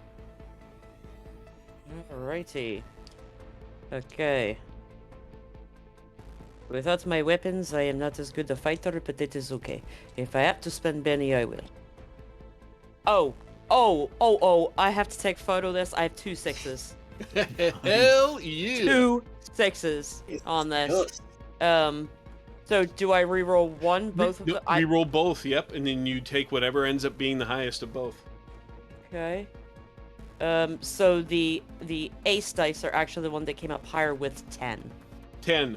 All right. So not only does that hit, that beats their parry, it beats their parry with a raise, and this is a situation where raises, it doesn't matter how many raises you get, you only get the one additional raise. So you're going to get an additional d6 of damage on your dice. Yes. So yeah, whatever your damage is, add a d6 to that, and these you do add together. Okay. I just need to find my talents. Here they are. Strength plus... Okay, this is my armor talents, says strength plus 46, but I don't have my armor back yet. Right. And it doesn't actually give me a damage for just my base talons. So we'll say because your talents still definitely are weapons, so I'll make a GM ruling, and I'm going to say that it's effectively right now We'll just say it's a strength plus a D4. Okay. Actually, yeah, no, actually, you know what? They're sharp talons. So we'll say that they are strength plus a D6 instead. And And then, these- then of course you get the additional D6 because you got the raise. Okay. So we have 5 and 5 is 10 and 5, 15. 15 points of damage. Holy cow! All right. So, all right. Now this is where some of the Battlelord stuff comes in here. So I got to do a little calculation here. All right. So 15 points of damage. That is going to, and how we figure this, by the way, is the damage is based off of your toughness, and this works the same way for you guys. So you take your toughness score, and then every 4 points above that toughness score equates to a wound. So in this case, their toughness is 6. You did 15 points of damage. That's 2 wounds. Now they are wearing armor, and armor works a little bit differently in Battlelords than it does in standard Savage Worlds. And so the armor in Battlelords has an absorption rating. And that absorption rating basically is like 3 wounds that it absorbs. So in this case, let's get some marker dice out here. What happens since I'm technically trying to call my shot to get him right at the back of his head? So, okay, so let me ask you. So did you want to do, so you are doing an actual called shot to the head? Is that? Yeah, I definitely wanted to get him right, literally right there. Okay, so then first of all, my bad for not hearing that. The bite and puncture. What that does is it increases your target number by minus, I gotta remember here, I think it's -4. Hold on, I have to double check this. I want to say I want to get this right here. Hold on. Why is that not on this sheet? Hold on. I got it. Cold shot. It is, yeah, I believe it's a -4 to your die roll. So what was your final result? For the hit? Was it 10? Yes, so I had a raise +2 initially. So with the call shot, I don't have a raise. I just have the plus. Yeah, right. So what? But it would have been 10 hits. points of damage. It would have been 10 points instead of 15. Okay. So this is actually going to work out weirdly strange here, or weirdly correct. So the damages, or the to hit modifier is -4, which you got a 10, so that brings it to a 6, which still hits their parry. It doesn't give you the raise, well, like you said, so you take away, so that reduces the damage to 10. However, because it's a called shot to their head, it actually increases the damage by +4, so you end up doing 14 points of damage, which still ultimately ends up being 2 wounds that are inflicted on this creature. And it is a full body suit of armor, so even though like their face is on there, he was able to turn his head enough, but you did definitely rend and tear off parts of it around his head, and you put big huge claw marks in his face as you come and land to the ground after raking across his little Fentari face there. Yeah. And he like, there's like some teeth and blood kind of trail afterwards as you do so. Nicely done. All right, that was a great action. Next up is going to be Rage, unless Spaz wants to go. Did Rar parkour off of him, or are you remaining on him to attack him? I went off the 2 walls, so I essentially went wall him. And since So you're it's a on rake, him. no, I let him go because I didn't bite him. I actually just raked across him, so he is free if you're trying to electrocute him. Then yeah, I will jump. I will jump in at that point, and I'm gonna use my blast ability. I'm gonna spend +2 power points to make it electrical. Ooh, nice. Light him up. That is D10 for generation, correct? Yeah, that because I think that's your associated skill, I believe, right? I believe so. It doesn't actually tell me on the sheet, but I think it's I'm trying to remember what it was listed at. I want to say it's listed as like it's either going to be focus or matrix or something of that nature. Let me get to the I can get there here real quick. Okay. It was the only one of my skills that seems to fit other than shooting, but I figured generation has to do with matrix work. Right, I'm pretty sure. Let's see. There's Raw, Chaos, Baz. Here we go. Yeah, it is going to be your generation of a D10. So Okay. yes, and of course So, the yeah, wild I will die drop- with that as well. Yep. So I'll drop 3 power points in that to make it an electrical blast. Okay. And it's not a bad roll. That's a 7, but I'm feeling like I need a Benny on this one. Okay. I mean, that is a I'm just- success. But yeah, absolutely. Go ahead and. Spend it. And all right, I'm going to take the first roll. So 7. All right. So yeah, and your target actually with the blast, you can. This is a medium template,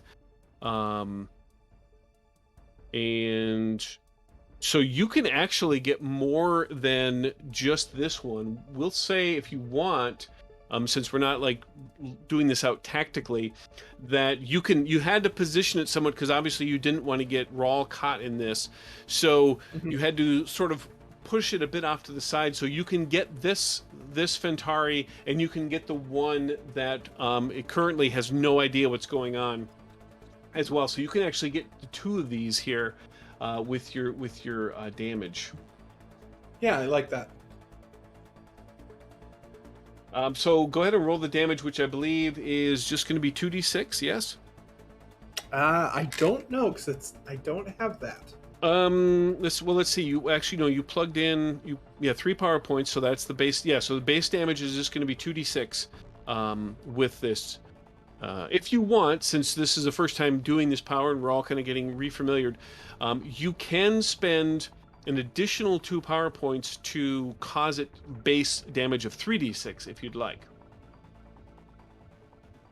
You know, I'm earning the power points. Let's spend them. That leaves me with 1 left. Okay. That's Oh, right. And you can. basic. You also have just so you know too. You can spend a Benny and automatically get back 5 power points. Oh, nice. Okay. Oh, Here we you go. know. Okay, so hold on one second. I forgot because we've been kind of learning and going here. You got the Joker, so that's actually remember that gives you a +2 to 9. everything. So it makes it a 9. So that means you got a raise. So when you get a raise with this, that ups the damage. So in this case now, and since you did spend the power points to up the damage, the base damage to 3d6, the raise ups your damage now to 4d6.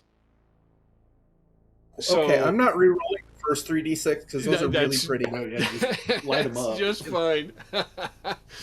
That is 21 damage. 20? I will not if I need to re-roll. 1 damage. 5 for Wow. Okay. So, sixes don't explode here, right? oh, they absolutely do. Oh, son of a bitch. Okay, so that's 21. Best reaction. 26, 30. 30 points of damage. Okay. So I really trained that taser. Yeah. yes, you did. So Spaz, tell me what it looks like when the parkour victim and the guard who has no clue what's going on at this moment. What does it look like when they die? Like how does this power look like? What happens? So, I'm going to back us up in time about 3 seconds. They turn and look. Spaz complains about not getting his pudding with dinner. Raul does this phenomenal leap and rake and out of the way. And then Spaz just goes, "You should have given me pudding." And the blue and yellow electrical fans out of his eyes, reaching towards the walls. And then he brings his hands up and the lightning coalesces in a sheet of lightning that arcs towards the 2, the unsuspecting one and the one that had been mocking him, and just literally fries them inside of their armor. Nice. Yeah, and their purple skin, as when the electricity fades, now is all just nothing but just a crispy blackened husk, and they both drop to the ground. Nicely done. And that brings us now to Rage.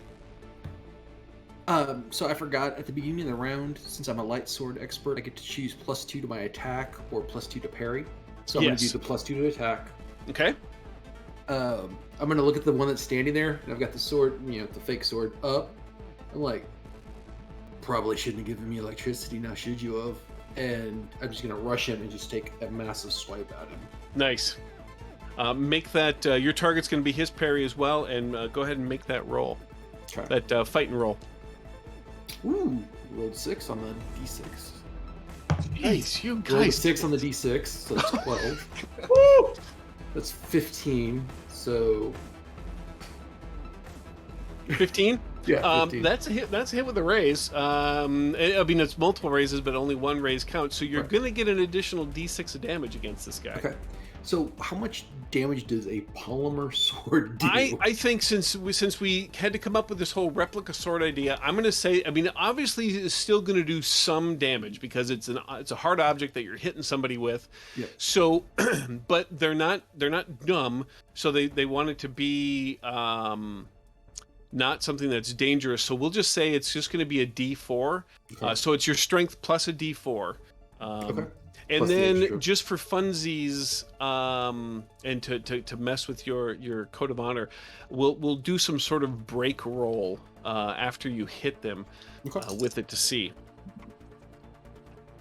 Oh, and you got a raise, so you get an additional D6 on this as well. So it's your strength plus a D4 plus a D6. Okay, so that's 2 6s. Oh my gosh. Da da da da da da. Oh, So that was 12, 17, 18, 19, 20 total damage. 20 points of damage. Yeah. Holy balls! All right, you guys. with a Okay. plastic replica sword. with I a should toy have taken my sword. with a toy Kmart sword that has bad electronics. 20 points of damage. Let's see. Hold on, I have to do math. Purple So light that's- special. Yeah. Let's see. So their toughness is 6. So 10 is 1 wound. 14 is 2 wounds. 18 is 3 wounds. But you did 20 points of damage. Yeah. Okay. So it doesn't kill them, but what it does is it does wipe out all of their armor that they have in there. So this, like I said, the armor works differently in here than it does in normal Savage Worlds.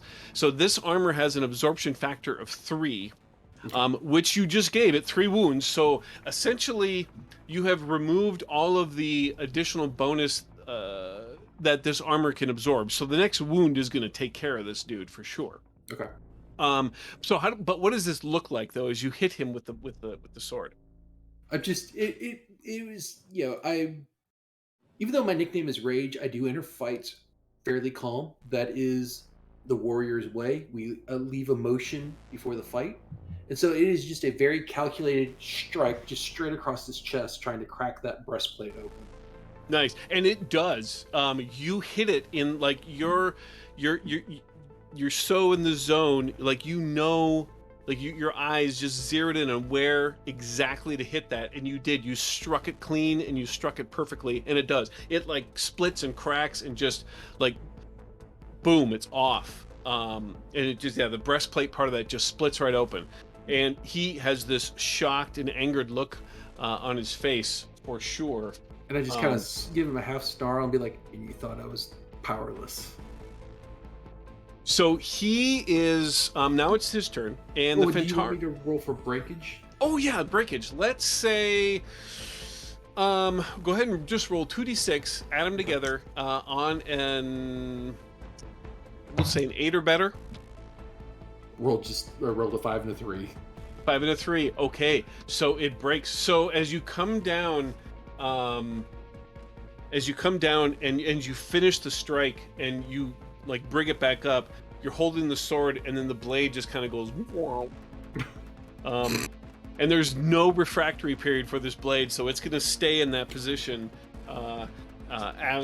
even after the battle's over. Still in my hand though. It's Sorry, still in your Rage, hand. that happens to a lot of Eridani. See, you guys. Okay, so here I'm gonna take a quick aside. This is like the Savage Worlds GM's dilemma, because you guys are all like doing awesome quips here, and so I should literally be throwing poker chips and bennies at you right now. But see, so that's the thing, is like in the beginning I have to do that because like you're all hilarious and this is wonderful and you're doing really well. But like now you're continuing to be hilarious, and soon with all these bennies coming at you, it's then the game balance goes out of whack. And all right, aside over. Thanks for coming to my TED Talk. And it is now the guard's turn with the 10 of diamonds. More of a Chris chat. It was. That's true. It is definitely more of a crisp chat. Yeah, because it's not a talk. It's really kind of more of a huss ramble sort of thing. Anyway, yes. So my turn. So the Fentari actually they as a species ability, they can do an extra non-movement action with no multi-action penalty, which is nice. So one of his tentacles kind of snakes out to a nearby terminal and slaps a big red button. And you see the lights around this area in the hallway and everything, they come on. And alarms have been sounding, but like special alarms here in the ops center begin to go off as well. And then he realizes there's not much going on for his future, and since his species enemy is Iridani, he also can't ignore that as well, especially since you just did what you did to him. So he is going to use his other action, or a standard action, to basically draw his pistol and shoot at you. So another tentacle arm snakes down, whips out a laser pistol, and I mean, you're right there point blank range, so he has to kind of shoot from the hip a little bit, but he's still going to give it a shot, so to speak. And let's see what happens. And since you're in point blank range, normally a target number for a ranged combat attack is 4, but when you're in melee range like this, it's actually your parry. So what is your parry there? I Range. gotta find it. It's indeed like cracking a lobster. Just busted that thing open. Parry is 8. Parry is 8, so oh my gosh, I need an 8. I may be spending some of my bennies that I've earned. No pressure. From jeez. I mean, I gotta do something here, because you guys just He was wiped me. crunchy on the outside, chewy in the middle. He had a layer of butter underneath his armor as well. Nice. I missed you. You know. I missed you with my 5. I'm gonna spend a Benny and reroll. I get a 1. All right, let's see how many Bennies do I. So I'm gonna spend one more, just because I can. Just I gotta set. me. I want to try and hurt somebody. I gotta. Oh, and that's an 8. All Okay. right. And of course that's the max. He has a D8 for shooting. So total is 14, which is going to be a hit with a raise. Okay. Okay, so laser pistol does 2d6 points of damage. Oh, and I got it with a raise, so that's actually going to be an additional d6. All right. Now, your toughness on your character sheet, I believe that has your armor figured in, so we'll have to do a little mathing here to figure out what your base toughness is. Yeah, because on the sheet it's 4. Oh, Well, is it? Combat information, my toughness is a 6. Oh, right. So, and Well, then I'm I think under your assuming- armor, you must have a bonus of 2 or something. A bonus of 4 on my armor. Okay. What's your vigor score? My vigor score? Yeah, up in your attributes. Yeah. 10. D10. Okay. All right. So, yep. So that's 5. Yeah. So, yeah, your toughness should be your base toughness should be 7. Oh. Oh, we lost Rawl. Ah. Now everybody's all weird camera. Whoa. Yeah, let's do that. You want to? Well, ooh, shall we leave it a cliffhanger with how much damage is going to happen? Yeah, we can figure out what my toughness is during the Yeah, break. yeah, we'll determine that. Okay, so all right, we're gonna leave it right there. We're gonna take 10 minute, which is actually works out because we were gonna take a break after the combat anyway. So Yeah. cool. We'll see you in 10 minutes, everybody. Or I'm trying to see where you could find me here.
Okay, welcome back. You see what happened was the Fentari guard, when he hit that big red button, it caused Rawls to have power issues, and it messed up our cameras and everything, but we got it fixed. We got a success with the raise in our electronics roll, and everything worked out just fine. I was So chasing shiny light and knocked things off. I am so sorry. happens to the best of us. It's it's just one of those things. But no, we're back. Welcome back, everybody. For those of you just joining us, thank you. For those of you sticking around, thank you even more. We are playing Battlelords of the 23rd Century, and we are playing the Savage Worlds adaptation of this venerable role-playing game. And a couple quick things just for you folks in chat. Remember, you can spend your channel points to buy bennies. For the players, that is known as the Cosmic Luck. If you do decide to buy a Benny for a player, please let them know which particular player or character you want to purchase that Benny for. And Bennies, of course, are used for rerolls and all kinds of other cool, fun things. And if you want to buy your GM a Benny, that is known as Black Hole, Sun. And that gives me a Benny. And I actually had, normally this, honest to God, normally this does not happen. People buy Bennies for the GM. Like, that just doesn't really happen. But I have gotten like 3, I think, so far. So this is... You've been hugely popular. It's a good game for me. Let's just put it that way. Although, actually, it's been a good game for me up until the point that you attack these Fentari guards, which is where we left off. And you were trying to stealth into the operations room as this prison riot is erupting around you, and you did a decent job, but the guards also are very good at their job. They recently got bonus checks, and so they're trying to, show their appreciation to their bosses, and they noticed you stealthing in, but due to some very good card draws by you folks, one of them almost had his face ripped off by Rawl the Scissorak.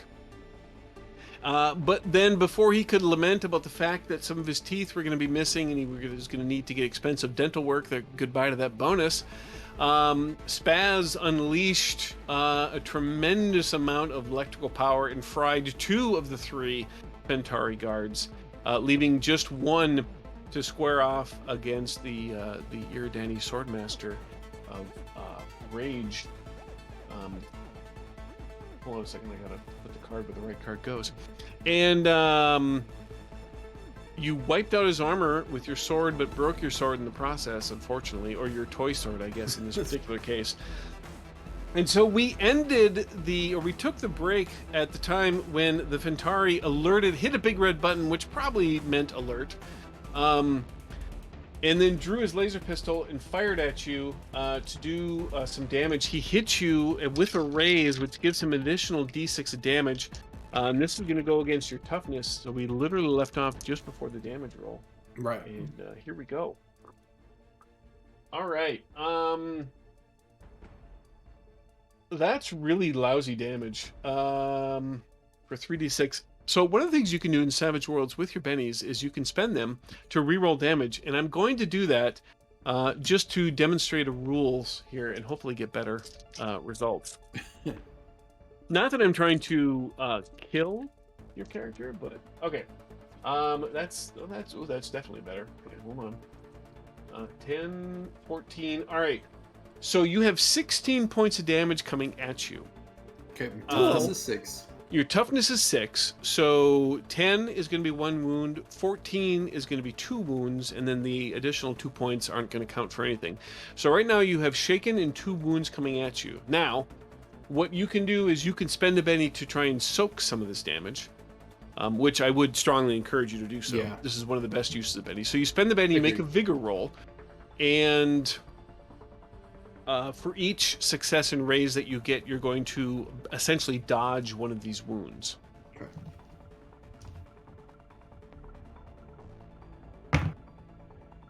Ooh, I got a 10 on my D10. Oh my god. 19. 19. So 19, obviously 4, 8, 12, 16, 19. Not only did you dodge these 2 wounds, you remove your shaken condition. So the Fintari slaps down with one tentacle arm the big red button, draws his laser pistol with the other tentacle arm that he has, takes a shot at you, and it misses. But how cool do you look as this misses you? What does this look like when it misses you? So when he goes to shoot, and I take the broken sword and just kind of smack his hand to the side and just kind of matrix a little bit, and the shot just goes wide. Nice, very nice. All right, I like it. And trying to set him up for Chaos to come in and just poke him once. That's all you got to do. Just poke him once, and he's down.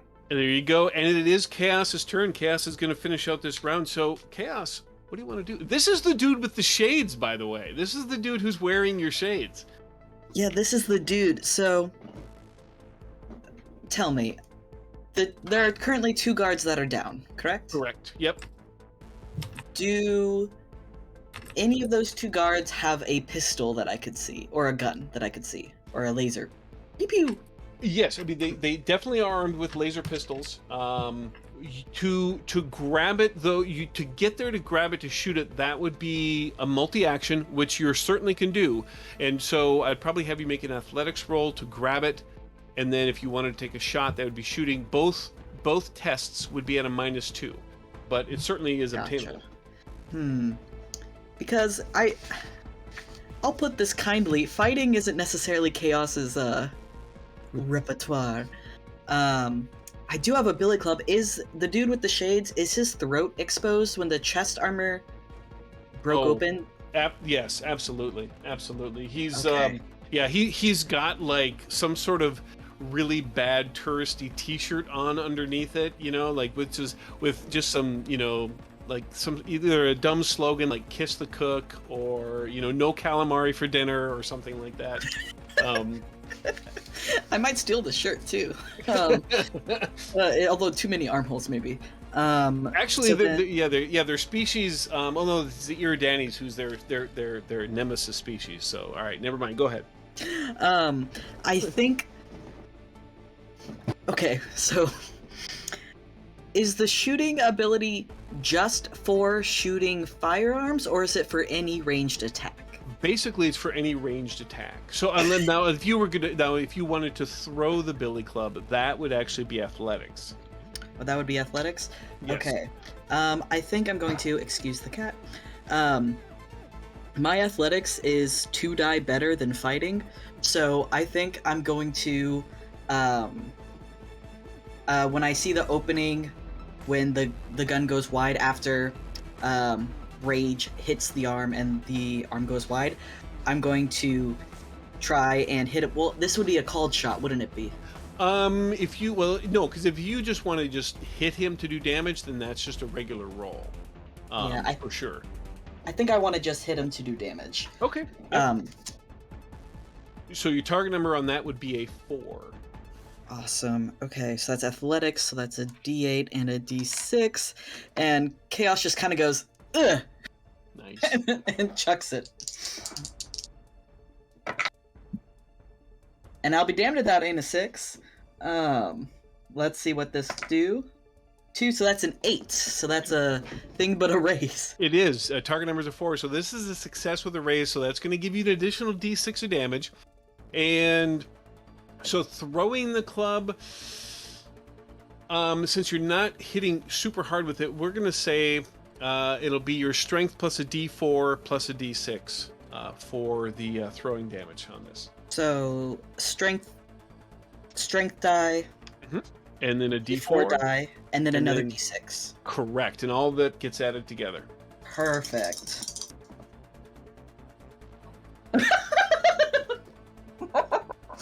That's 4. Now you can spend a Benny to reroll damage. I'm gonna spend a Benny to reroll damage because that is 2 1s and a 2. Yes, because that would have comically just bounced off him. That would. Boink.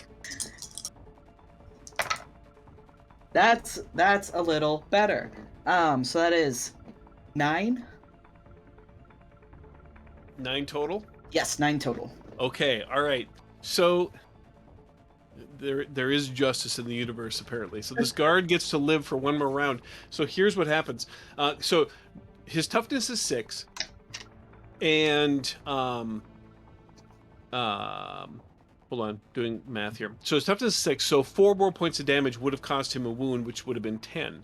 But you did 9. However, you have shaken this. You have shaken this guard, which is something that is going to affect him when it comes to his turn next round. So. Oh, and is this a situation where I would be laughing in the face of danger? Like, do I have to make a spirit? Like, is this a high stress, stressful situation? Well, you're in a high stressful situation. I think because of the fact that you have so much of the upper hand, I don't think it's that stressful. There 100% is going to be a situation coming up where it will be that stressful, but excellent. We are not there yet. All right, so I got to shuffle the cards. Hold on. I had to make sure I preface that, because card shuffling sounds out of context. Doesn't sound like an appropriate thing to do in mixed company. So, can I finish my turn by moving a little bit behind Rage? Yes, you absolutely can. I go, and then. All right. Okay, new round. Here we go. So, Chaos, who is level-headed, correct? Rage. Rage is Sean. Gosh dang it. I'm impulsive. I'm the exact opposite. Oh, yeah, right. So Chaos, you get a Queen of Clubs. Nice card. Rawl, oof, 2 of Clubs. Rage, you get either a 10 of Hearts or a 7 of Clubs. I'm assuming you want the 10 of Hearts. And Spaz gets the Jack of Diamonds. Boy, my guy needs a really high card to do anything. I don't think this is going to happen. No, he doesn't. He gets a 2 of Diamonds. At least he doesn't go last. That is Rawl, unless Rawl wants to spend a penny. Although Rawl, I don't think you're gonna need to. I don't think I'm gonna need to. Yeah. So, Chaos, you are first. So yeah, you chucked this thing. You hit him. Kind of caught him in his whatever that little divot is in your throat. Although that's human physiology. So whatever the Fentaria equivalent is of your little throat divot. Thank you. So it hits him there, and he's basically got like 2 of his little arms wrapped around there as he's kind of. But you get to go first. So, how far away from me is the control panel with the button that was pressed? You could easily get there with your pace as exists right now. So I have no doubt that the rest of my friends are gonna fuck this guy up, or they're gonna waste him. Yeah. So I'm going to, as I move behind Rage, I'm gonna continue moving. So I'm looping behind Rage, and glaring at the guy with the shades. But retribution will come. But I want to go to the panel and see if I can unpress that button or deactivate it somehow. Do you have either electronics or hacking? Oh, I didn't think that one through. I have a D4 for hacking. Oh, well, see, you've got hacking. So you can certainly make a hacking roll to attempt to try and shut down whatever it was that he started. Yeah, I think I'm gonna give it a try. Okay. So that's a D6 and a D4. Beautiful. Okay. Hacking into the mainframe.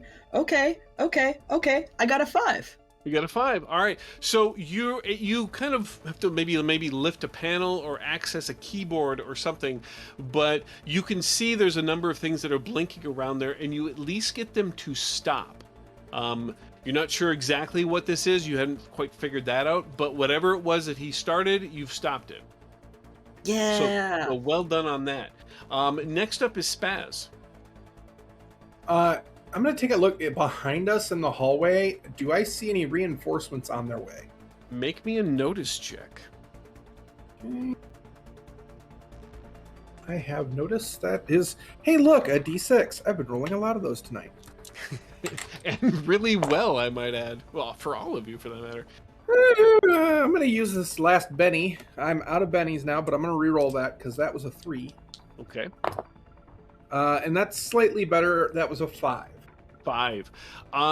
You have to you're standing in the doorway, and so you turn around and you kind of focus in a little bit, maybe take a few steps back down the hallway, and you can hear some loud sounds approaching. It is difficult to tell how close they are, but it does sound like something's coming.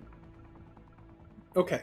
Now, is that my action, or is that kind of ancillary? That basically consumed your action, unless there's something easy that you want to try and do.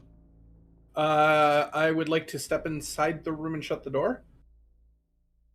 You can absolutely do that.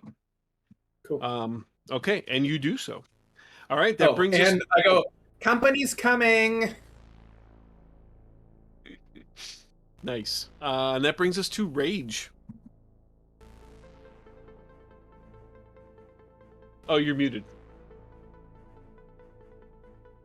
So I've got my floppy sword. Yep. Which is no good.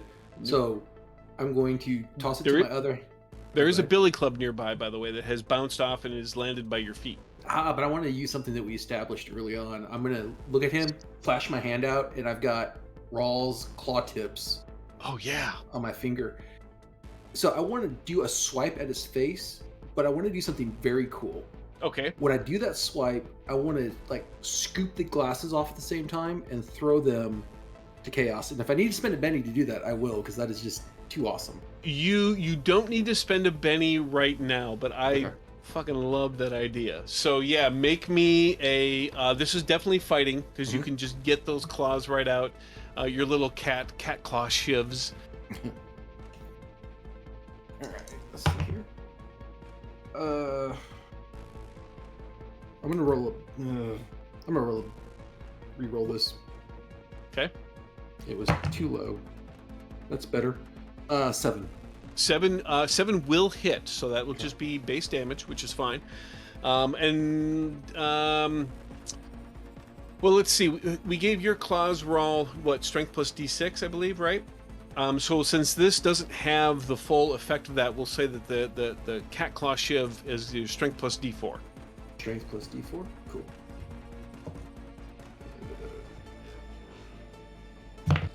Cat Claw Shivs, by the way, is the opening band at a concert coming up.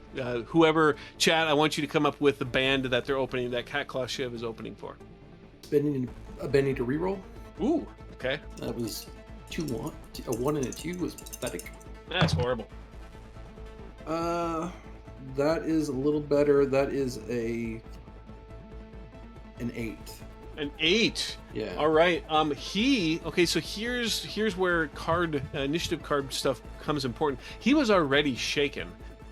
So basically, as long as you got his toughness to quote unquote shake him again, that would cause him a wound, which is exactly what you did. Cool. And he's just an extra. He's not a wild card like you, and he gets all kinds of wounds. He just gets the one. And he's out. So what does it look like when you take out this Ventari with your cat claw shivs? So basically, it's good. My arms start low, and I swipe up, and like just scrape up his face, and just kind of fling the glasses over towards Chaos. Perfect. All right. So just for funsies, Chaos, I want you to make me an athletics roll to see how well you catch these. Done and done. Okay, athletics, a d8 and a d6. So, I'm gonna use a Benny to re-roll. Okay, if you got 2 1s, by the way, you can't re-roll. Just Nope, got a 2 and a Okay. 3. okay. Ooh, okay. There we go. Okay, 7. 7. All right. So that's a success. So how do you want to catch the glasses? Do you want them just to land on your face? Do you want to do some move? How does this look? So, I'm kind of bent over on the console, trying to figure it out. And without looking, I reach my hands up, and I grab them, and I flick them out, put them on my face, and I turn back and I look at Rage, and I go, nice. Glad to be of help. I love the fact that you spent a Benny on something that really mechanically is inconsequential. I think that's just I love Like it. the rule of cool. That is Exactly. so rule of cool.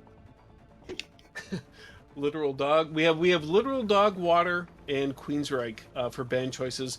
Not sure. We'll wait on this. We'll see if any more come in. All right. Although I do like literal dog water. That's pretty good. Okay, so combat is over. The Fentari, he falls. You have used your hacking skill to stop whatever the red button did. You're not even sure exactly what it did. And Spaz has come in, shut the door, and did their best to lock it as well, as far as you can tell. So here you are in the ops room, and I'm actually got to go back to the adventure here. It feels like I've been away from this for a while. All right. So now you knew that you had to get here, and you had to.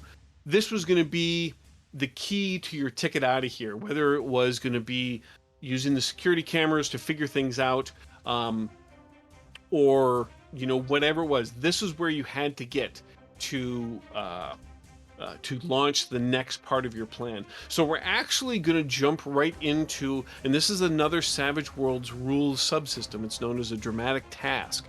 And here's what a dramatic task is, for those of you who are unfamiliar. Unlike combat, which is a very structured thing, round to round, you have to do all these certain things. Dramatic tasks, while they do proceed in rounds, we get to play a little loose with time and space and how things flow in here. And this is going to be a 3-round task. So the 4 of you have 3 rounds to accomplish a certain amount of things. So this is a lot like a quick encounter. And this is where like additional raises can come in handy. And over the course of these 3 rounds, the 4 of you need to generate 12 total successes. Now, regardless of how many successes you do get, you are still going to find a way out of here. That's for sure. But you may come across some additional information and some extra stuff to help you along the way, or to make things a little bit easier for you. So what can you do in a dramatic task? Basically what it is, you take a look at any of your traits, so it's your attributes or your skills, and based upon the situation that you're in, try and use one of those traits to figure things out. Like, for example, you could use hacking again to cause some general computer interference to the reinforcements that, sure enough, are coming down the hallway. You can use notice to help you find, with the security cameras, the proper route to take. If you wanted to further secure the ops room, you can use athletics to try and barricade furniture and things like that in here. If you have the battle skill, you could maybe use that to do an offshoot of what Rawl did earlier, to maybe determine where guard placement might be and what's the safest route as the prison riot continues. Electronics could also be used for various things. Basically, much like a quick encounter, it's up to your creative imagination to come up with what you think you can do. The only restriction to this is you can't use the same trait 2 rounds in a row. So you could use it first round and third round if you wanted to, but you can't use the same one back to back.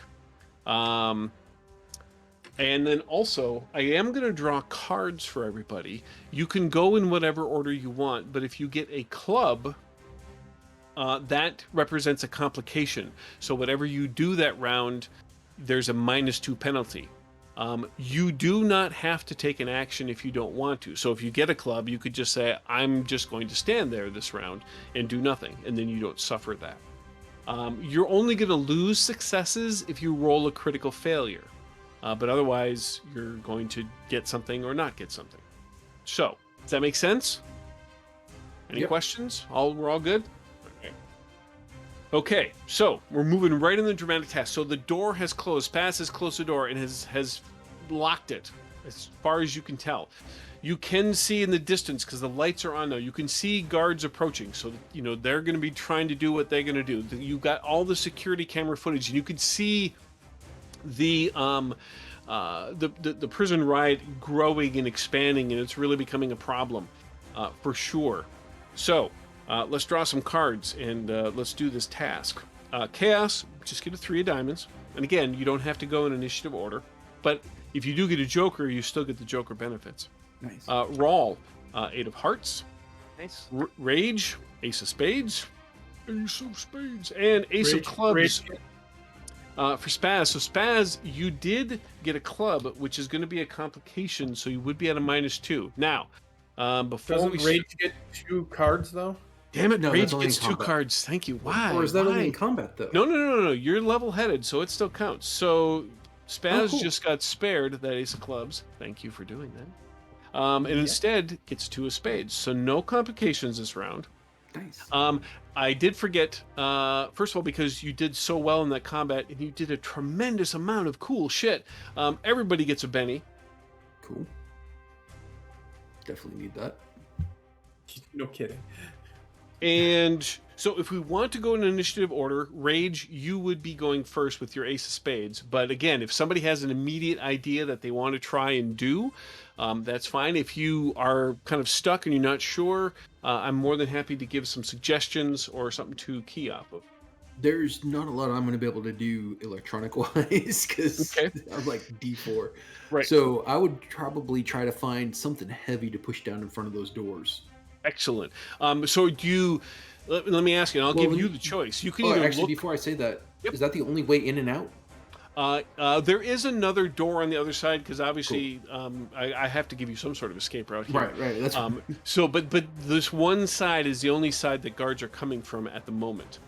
So I'm going to give you the choice. Do you want to look for something heavy to put, or do you want to say that you already found something and then maybe use your strength to put it into position? I was thinking like near the door would be some kind of a equipment locker or weapons rack or something that we could just push down in front of the door. Absolutely. All right, that sounds to me like I'm going to say athletics because it's more than just strength because you have to get you have to figure leverage and stuff in here as well. Yeah. So if you want to make an athletics roll, I'm going to grab my D12 here to do my success count. That is a 6, so 1 success. A 6, so 1 success. So you are on your way. Now you can keep that if you want, or you can roll and try and get more. It's really up to you. Oh, I forgot to roll the D6. Duh. Oh yeah. Don't forget Yeah, that. that's just 1 success. Okay. All right. That's I think we'll stick with that unless. okay. So yeah, so Spaz kind of backs away from the door, and Rage runs over. Yeah, you grab that storage locker, and you just kind of, put yourself in the right position, and then bam, you just move it right in front of the door to block it, to add some extra weight, to keep the door closed. Nicely done. Next up would technically be Rawl, but anybody can go if they want. So you said in this room that we should be able to figure out where our equipment is, our weapons and armor. So I would like to possibly use my notice to look at the cameras, if it's not in this room, in it. And the other thing I want to look for is there a ventilation duct that we could potentially get someone through, maybe into that room to get our stuff, or as a possible escape route, so we have options. Nice. Options. Yes, I love it. That is definitely a notice check. So go ahead and roll that notice. That is fantastic.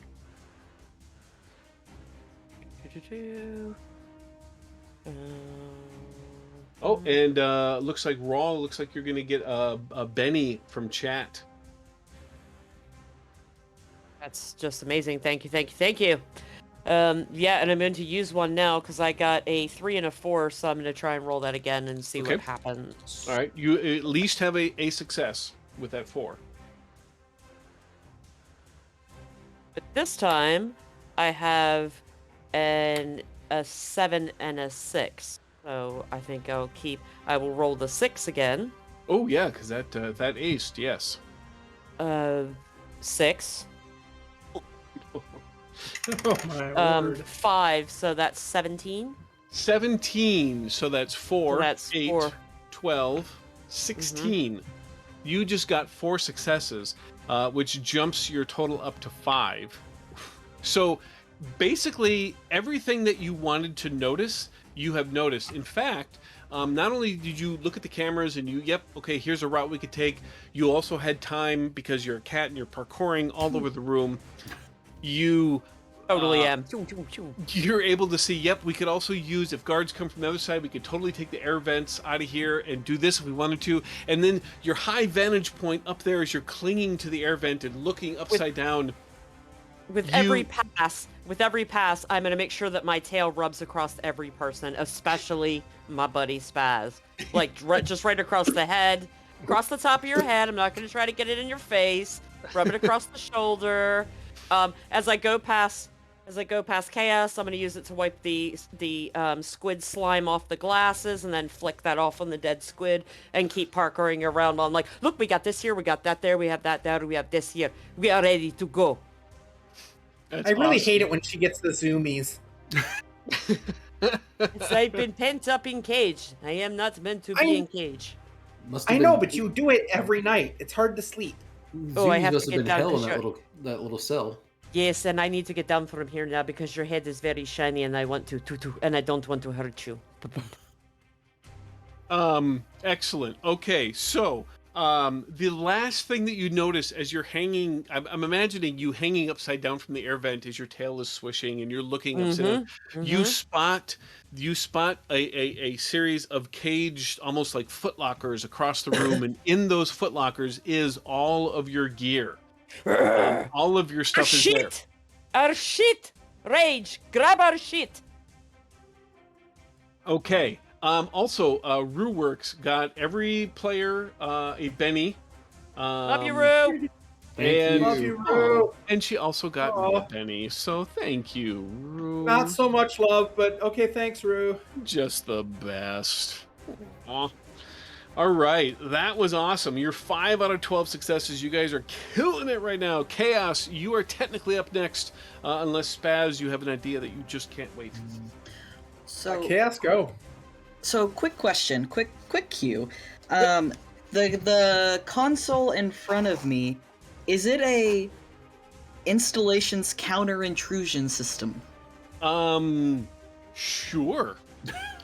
Cool. I am a physical security specialist. Oh, hell yeah. It so- absolutely is. So do I go for the... Yeah, so I'm going to try and... Oh, wait, it says bypass physical, not electronic security. Beans.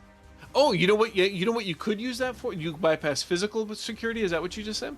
Mhm. You could totally. We'll say that the cages that your gear is in are absolutely locked with physical security, and so you 100% could use that against those cages to get them open.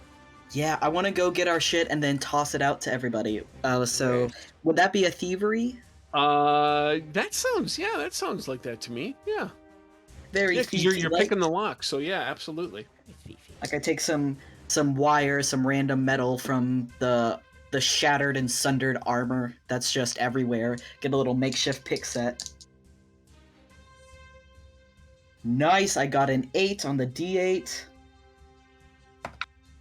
That's a 7. That's a Gosh. 15. 15, so 4, 8, 12. You're one shy of a fourth success, but that's still 3 successes, which brings you up to 8. And in the first round, you're already 2/3 of the way there. So what does it look like when you spring the locks on the cages to get your gear? So I kneel down to get eye level with the lock, and I kind of whisper to the lock a little bit, like almost like I'm like sweet talking it, like, come on, you got this, just a little bit over here. And I pop the lock. I take the lock off and I put it in my pocket. You never know when you need a good lock. And I open up the cage. Is it just our stuff, or is it our stuff and maybe some other people's stuff? We will say it's just your stuff. Actually, there was a connection that one of you had. Hold on, I'm going to scroll back here. I believe it was not Rage. I think it was you, Chaos. Wagyu? Yes, Wagyu. Yeah, my buddy Wagyu. We go way back.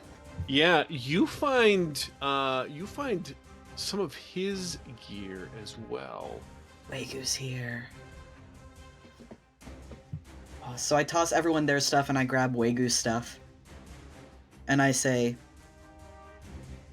hey, I think I have a pilot if we can find a way out of here. Nice. Very good. Very good.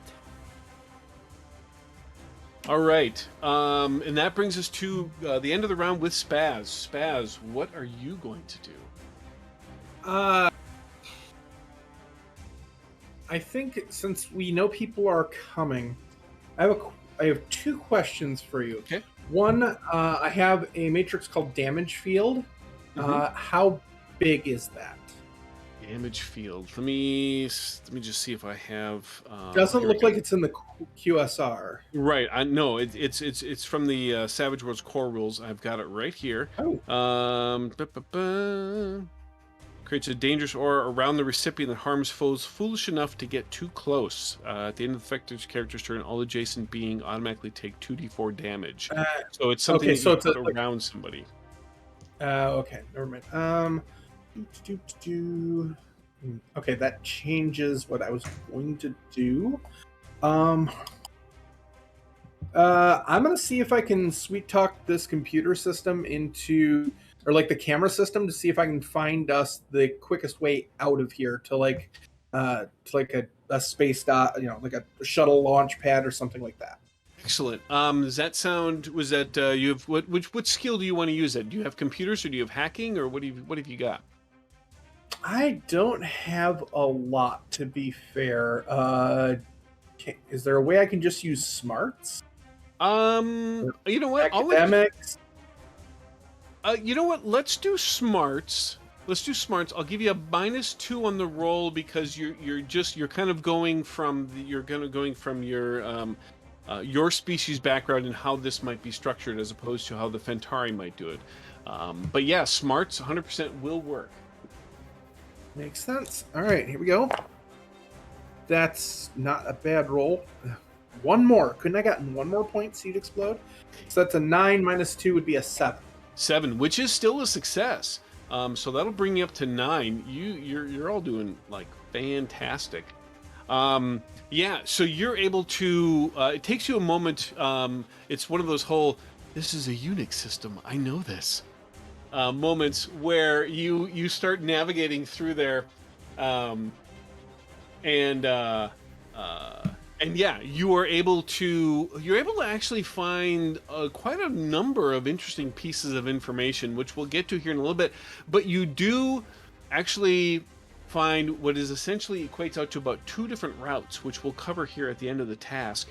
As we move into the second round, which you guys are doing extraordinary on. Nicely done. So, new round. Chaos, Jack of Hearts. Rawl. Ooh, 3 of Clubs. Complication, Rawl. You're, as Chad has said, you're per core. Per core. Yes. Maybe has tired you out. Rage, King of Hearts, or I'm gonna remember this round. 10 of Diamonds. I'm assuming King of Hearts, and then Spaz with the 6 of Diamonds. All right. Solidly in the middle of the pack. Solidly in the middle of the pack. Rage, you would technically be first.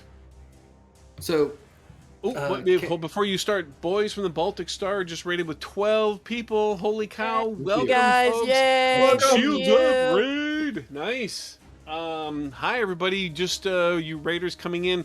We are playing Battlelords of the 23rd Century, which is as awesome as it sounds. And we're playing the Savage Worlds adaptation of this, and right now our 4 characters are breaking free of the prison that they're in. They are nearly about to figure out the proper way to get out of here, and they've been doing really well. I'm hoping for a lot of critical failures this round so we can reduce some of these successes and ramp up the tension a little bit. I don't think that's going to happen because their dice have been incredibly hot all night long, but it's going really well. And we're in the second round of our dramatic task, so welcome aboard. But Rage, you were going to do something again that was awesome. So when Chaos tosses out all the gear, I get my plasma sword, I kind of hold it, touch it to my forehead, do a flourish, ignite it to make sure it's working, put it in its sheath, and then I'm going to run across to where the other door is and open it and look down the hallway to see if there's any guards coming. Okay, that to me just sounds like a notice roll. Yeah, which I'm not great at, but that's okay.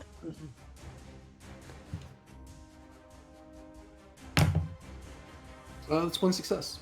One success. All right, so that's going to bring you to 10 out of 12 that you need. So you look down the hallway, and of course the lights are on. And right now, and we'll even say that that Spaz says I think we need to go this way, but check it first. And so then that prompts you to go out there. And right now you don't see or hear anything. So it looks right now like the coast is clear and that the cameras were not lying to you.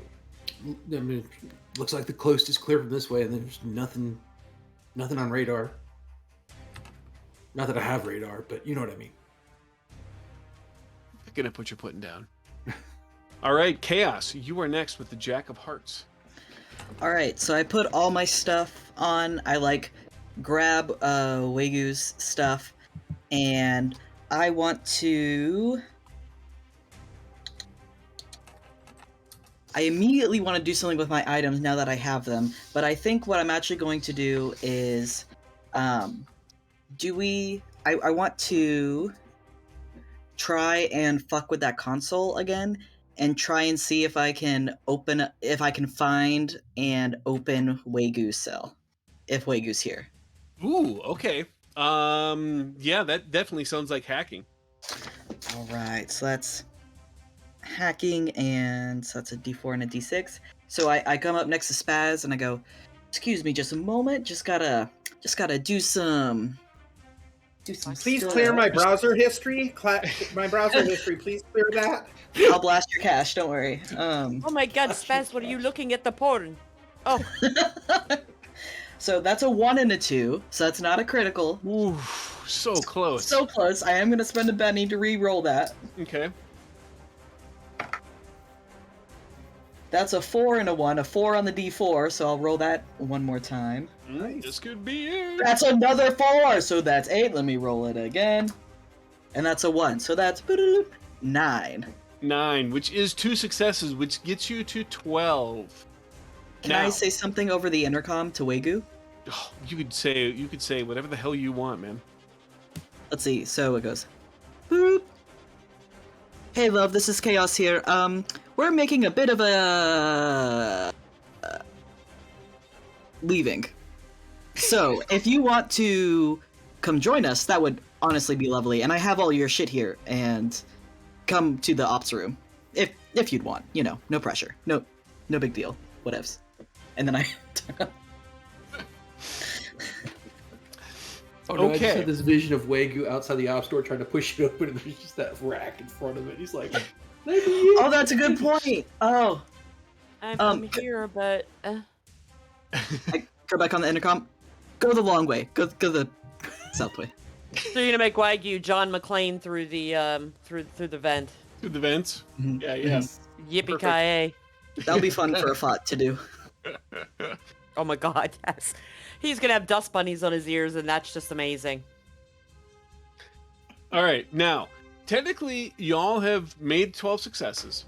But I'm a GM. I want to make sure everyone has their fun. So Spaz and Rawl could still go and get more successes. It's not necessarily going to benefit you, but you get to do something cool, and maybe you roll a critical failure, and maybe then you lose some successes.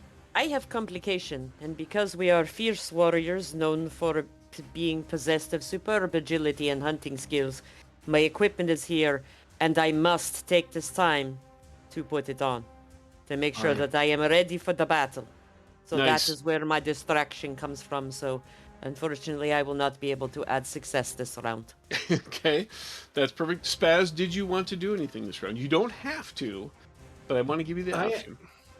I am also going to put my equipment on Perfect. All right. because I am fragile and possibly easily to splat, and I wish to not be splat. Perfect. Okay, so there, like I said, you got to learn a lot. First of all, Chaos, you don't get any response, obviously from Wagyu on that, but you did see where his cell was. There seemed to be a strange designation on it, but you didn't have the time to see exactly what that designation might have meant, because obviously the guards are pushing and you're getting ready to go. There are 2 paths that you find which seem to allow for escape. One leads out onto the ground, onto a section of the grounds where there is a land vehicle handy that you would be able to get in and be able to try and take that out. Although they're probably, you know, I'm sure it's probably safe and there's probably really nothing bad that's going to happen that way. Or there's another path that leads to a VTOL where you may be able to use that to escape as well. And, you know, with the message that you gave to Wegu, who's a pilot, you know, you could certainly have told him to meet you there if that's where you wanted to go. So it's really kind of up to you which path you want to take. That's one of the things that you learned. Something else that you learned is you learned a good... you were actually able to kind of direct with some of the hacking that you did there, Chaos. You were able to open up areas that were in the prison that had not been opened yet. So you were able to draw some of the guards away from this area. So you've reduced some of the opposition that you might encounter in both sections. The last thing that you learned, and this is kind of when this actually caught your attention, Rawl, as you were going. You're walking past a monitor, and because there's a bunch of little bits and pieces of information, and you see something about a facility, and that didn't necessarily capture your attention, but what captured your attention was a mention of Scissorak detainees, and of course your species is Scissorak. So you stopped, you know, being the cat person you are, and you took a look, and two things caught your eye. One, it spoke of a group of male Scissorak detainees at whatever this facility is, and it's not here in the prison, it's somewhere else on planet. These my missing males. And next to that, as like the data is scrolling through, you see a picture of a familiar face. It is a Pythonian, and he has a scar upon his face. And you realize that this Pythonian is the administrator of this facility where these male Scissoraks are being held. And the one word that stands out to you as all this data is scrolling by is, or the two words that stand out is study and experimentation. So you find She that snarls straight away. I mean, her ears go flat, her tail goes straight, her lips curl back, and there is just this snarl that starts deep in her chest and just rolls up through her throat. And I would venture to say she probably would even just be tempted to just take a claw to the... But she stops herself in case Chaos needs to look some things up. She stops herself just short of tearing the screen out of this thing. And she probably, in her own language, which is snarls and body posture and the pacing and the tenseness, starts pacing back and forth. They have my males in facility making tests. I will tear his face apart. He burned down side, I tear off other. I feast on his flesh. Anybody else Okay, know what's going on here? It sounds like there's people she knows here, and we need to go rescue them. Otherwise, she's going to kill one of us. I'm not sure about the translation Not you, entirely. him. I kill him, I'm not you. I'm a him. Who's a him? Is a him a different person than me and us? And There is we- Pythonian, big lizard, big scaly fuck. Ah, He takes it's our males. definitely- He kidnaps. You see, I did job for him. It was supposed to be pest control, but he tricked. He stole male Scissorak, young male Scissorak. They're still quite impressionable. I don't know if any of you noticed, but my people, we are very matriarchal. We, some of my people believe males are weaker, and it's not true. They are a little more foolish sometimes, but these are young men. Young. And now they are running experiments on my people. They're doing it here? they're doing it on Chaos, planet. my friend. Chaos, my friend. You understand the computer far better than I, but this looks like facility on planet, but not here. Somewhere else on planet. I need to go there, rescue them, and tear his throat out and make snake kebabs. Chaos, just before you answer, Chaos, I'm assuming that you go and you kind of attend to the monitor a little bit to try and get some of this information quick before you got to bail, because the guards are starting to push and the door is beginning to give. But as you're collecting that, you notice some additional piece of information in regards to the planet, and the name of a city pops up, and it keys in your mind right away, and it's the name of the town is called Disconsolate words, Chris. Disconsolate Valley, and that triggers a memory in your mind that was a place where you knew in your conversations with Wegu that the two of you used to hang out, or that he, at the very least, has been there before. He talked about that place a few times as being kind of a hole-in-the-wall, sort of Mos Espa, Mos Eisley sort of place, where it was a good place to hide, but also a place where if you ever needed to, find something or someone, that was the place to go. And that Disconsolate Valley is also on this world. But that pops out to you as well. No, please go ahead. Is the facility in the Disconsolate Valley, or? No, it is. It's geographically they're relatively close to each other. As far as travel time goes, but they are not like nearby. Gotcha. Then I'll say. So some good news. Wegu and our old stomping ground is around here, which is good. But I think we have a couple ways for us to get to that facility, Raul. We could go by air, we could go by land. Which one? And there's a scree as the door begins to push open, and you can see the Fentari are pushing against the locker that Rage had pushed down. They're almost in. Maybe this can be a run and talk while we're on our way. Let's. How far is there a Is there a quicker path to either one? Can we go in the general direction of both? Yes. And okay, let us know when we get to the split where we have to make a decision. Absolutely. But either way, you're going to flee this room in time. All right. So the four of you grab whatever remaining bits and pieces that you've got, and you bail out through the other side, shutting the door behind you, maybe finding some heavy shit along the way to kind of slow the path behind as you run and disappear down the hallway as the Fentari guards come rushing in, and we fade out from that scene. Everybody gets a Benny because that was really cool what you all did there, and we transition to the next scene. All right. Oh no! And we just lost somebody. Oh no! Raul really took off. Oh wait! Coming back. Doot. Hold on, we'll give John a moment to fix everything. Hang on, technical difficulties, everybody. There we go. Everybody having a good time? Chat, you having a good time? Definitely. Good. Oh yeah. There we are. Everybody back. We're back. Woo! All right.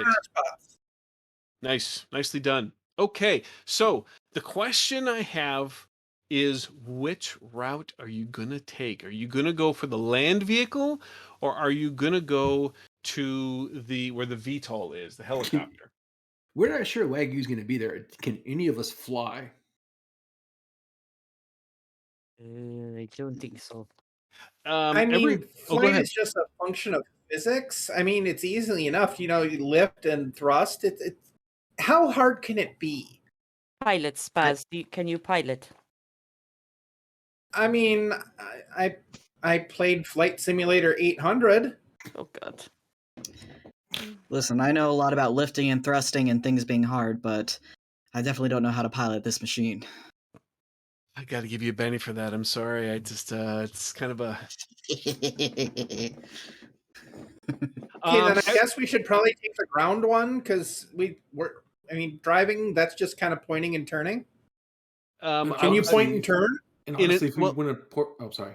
I was going to say, in an effort to make this decision more difficult, everybody make me a whatever your best social skill is that you have, everybody make me that roll. Whatever that might be, whether it's persuasion, negotiation, intimidation, whatever your best social skill might be, go ahead and make that roll. Oh, my D4 thanks you. So I 7. blew up one of my 6s, but I only ended up with 7. 7, that's still a success. Okay. Looks like Kaylee got a good roll. Both my dice exploded. That's So a beautiful thing. Yes. that is a 9 9, okay. using persuasion. All right, roll. 7. 7. Steve? My 8 exploded, so that is a 12. 12. Nice. All right. So all of you at some point in time in your captivity, prison time, I don't know what is the proper word to use, your incarceration time, sentence, as you have talked with other prisoners, each one of you has come in contact with someone, or in the case of those of you who got an 8 or better, someones who were pilots, and odds are they could very well be, around that VTOL area as well. Because I mean, there's prisoners and there's guards everywhere. Like when we get, I mean, there's going to be, it's not just isolated with you. There's all kinds of crazy shit happening here as you're going through. Let's try. I'm voting VTOL. Wait a minute. I agree. Remember, there is a guy in here. I don't remember his name. It was something like Freddy Two Fingers or something like that. Anyway, he was telling me about this time that he flew fighter bombers type things, and his cell's around here somewhere. It was like cell block E. Isn't that down this hallway? Cell block E is very near where that VTOL was. Tactically, do we want to go by air to this facility, or do we want to go a little more stealthy via the ground? Oh, that's a good point. But Isn't air faster? Or any of the vehicles have stealth capability? Because there is Saprak the Zoom. They just call him Zoomy. He is pretty quick with the flying as well. And I think he said he flew things in the air that are hard to see. You mean like bats? Like stealth. Bats are stealthy. That don't show up on the radar. No blip blip. Bats don't show up on radar. They use echolocation. So, I mean, they fly under radar, really. And they're very small. Have a sweetie. Ooh. Thank you. We're getting off track. Yes, because you're at Just that that hallway way. now, and you can hear the guards coming down the hallway. They're yelling. These are some pissed Fentari. Let's do the air. At... We can always set down a mile or two from the facility and go on foot. Let's just go air. Yeah, and Yeah, we let's can get a ride at the Disconsolate Valley too if we need anything. If we need a ride. I think we will all fit through the duct. We should go out through the air duct, leave door blocked. Let them bang on it while we take off. Perfect. Do we all fit? Oh, the air decks are absolutely big enough for all of you to get through there. I mean, I it's hard for me to, I can't deny a diehard escape plan. So, I can't do it. It's like it's not in my contract. Come to the planet. John told me if John said if they do a diehard escape plan, you have to let them do it. And I'm like, all right, that's fine. It's in the contract. It's yippee yummy kippers, motherfuckers. Oh wait. Wait, are there kippers at this chocolate valley we're going to? I'm really confused about the food. Yes, but there are. Come on. I will boost you up. Yeah, thank you. I need a little bit of help there. Shonk.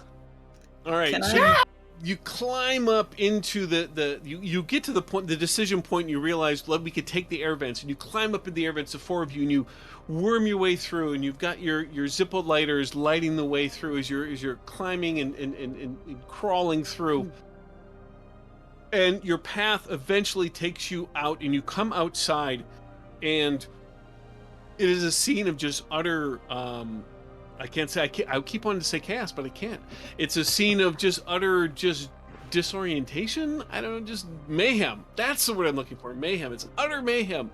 And there are Fentari guards getting overpowered by prisoners and prisoners fighting, and people are trying and scrambling, but you can see in the distance the VTOL, and you go charging towards the VTOL. And let's see, what were the names? We had Freddy Two Fingers, and then we had, what was the one that you said, Rawl? Zabrak the Zoomer. Zabrak the Zoomer and Wegu. All right, so the three of you make me a notice roll. And yes, everybody make me a notice roll. It's a calamity. It's a calamity out here. Chaotic calamity. Thank you, Dot. I got an 8 on my 8, so 8 and 6 is 14. 14 for Rawl, okay. I got Can anybody beat a success. 14? I'm going to spend a Benny to re-roll. I got a 1 and a 2. I love when you spend bennies on stuff like this. It just makes my heart happy. Got 2 6s, so maybe. Let's see. Okay. So the highest one is 6 and a 5, 11. 11. All right. So the 14 comes out. So I'm sorry. What was the name, Rawl? Zabrak the Zoomer. Zabrak the Zoomer. All right. We just call him Zoomy. Zoomy. So you see, you're like making your route there, and coming from an angle, you see Zoomy also beelining it towards the VTOL. And Zoomy. What species is Zoomy? He's a fat. He's a fox as well. So he's got his big rabbit feet, and he's hopping, running, and his ears are back as he's going, and he sees you, and he's like, "Hey, roll! Yeah, let's go, chopper! Get to the chopper!" And as your friend is very excitable, and you put sweets in my mouth. And as you are charging forward, you see a contingent of Fentari guards coming to block your way, but one of them stands out, and he's a little bit larger and kind of more armored than the rest, and you recognize him as the warden of this prison, and you got to know his name. It was Salasiphus. He was also known as the Clapper, and he... Is he now? Yes, he is. He should see a doctor about that. I'm just going to take a little victory drink on this one. Hold on. They make a cream for that. I'm pretty sure you just earned yourself a Benny for that one. Did I earn a Benny? I'll take a Benny for that one. All right. Okay, that's good. You earned it. So the warden, Salasiphus, the Clapper, he is there with a number of Fentari guards, but not as many as there probably should be, thanks to your good job on the dramatic task. And they are coming in your way, and we are going to go into a combat. And we are going to say, let's see how many guards there actually are. See, there's 4 of you. You guys have been doing really, really well. And we're fully equipped now. You're fully equipped, which is going to make things that much harder for me. So let's see. So actually, I did have a formula for doing this. So hold on. Okay, there are 4 guards and the warden. And the warden, I will tell you, is a wild card like you. So even though he's going to have like the little armor bonuses, he also has the ability to soak damage and take wounds and all of that kind of stuff. So, and he goes in a separate initiative card. All right. Somebody just clipped my victory drink for the Clapper. Thank you very much, Chad. Making this a very good, enjoyable evening for me. Okay, here we go. All right. Final combat, new round. Chaos gets a 4 of spades. Oh, first of all, everybody take a Benny, because you should have a Benny. This is the last battle. You're going to need it. You got to soak some damage. Rawl, you're going to get a Jack of Clubs. This is not a complication, so there's not a -2. That's only with the other stuff. Rage. 2 cards. Oh, Rage. You get 2 cards, but I'm assuming you're going to want to go with the second card, which is the 9 of Hearts, because the other card we drew was a Joker. No, I think I want to go with the Joker. You want to go with the Joker? Okay, Yeah. first of all the other players, please take a Benny. For the Joker. And Rage, you're going to get a +2 on everything this round that you do. Spaz, King of Hearts, very nice. The Guards, the Guards get a Queen of Hearts.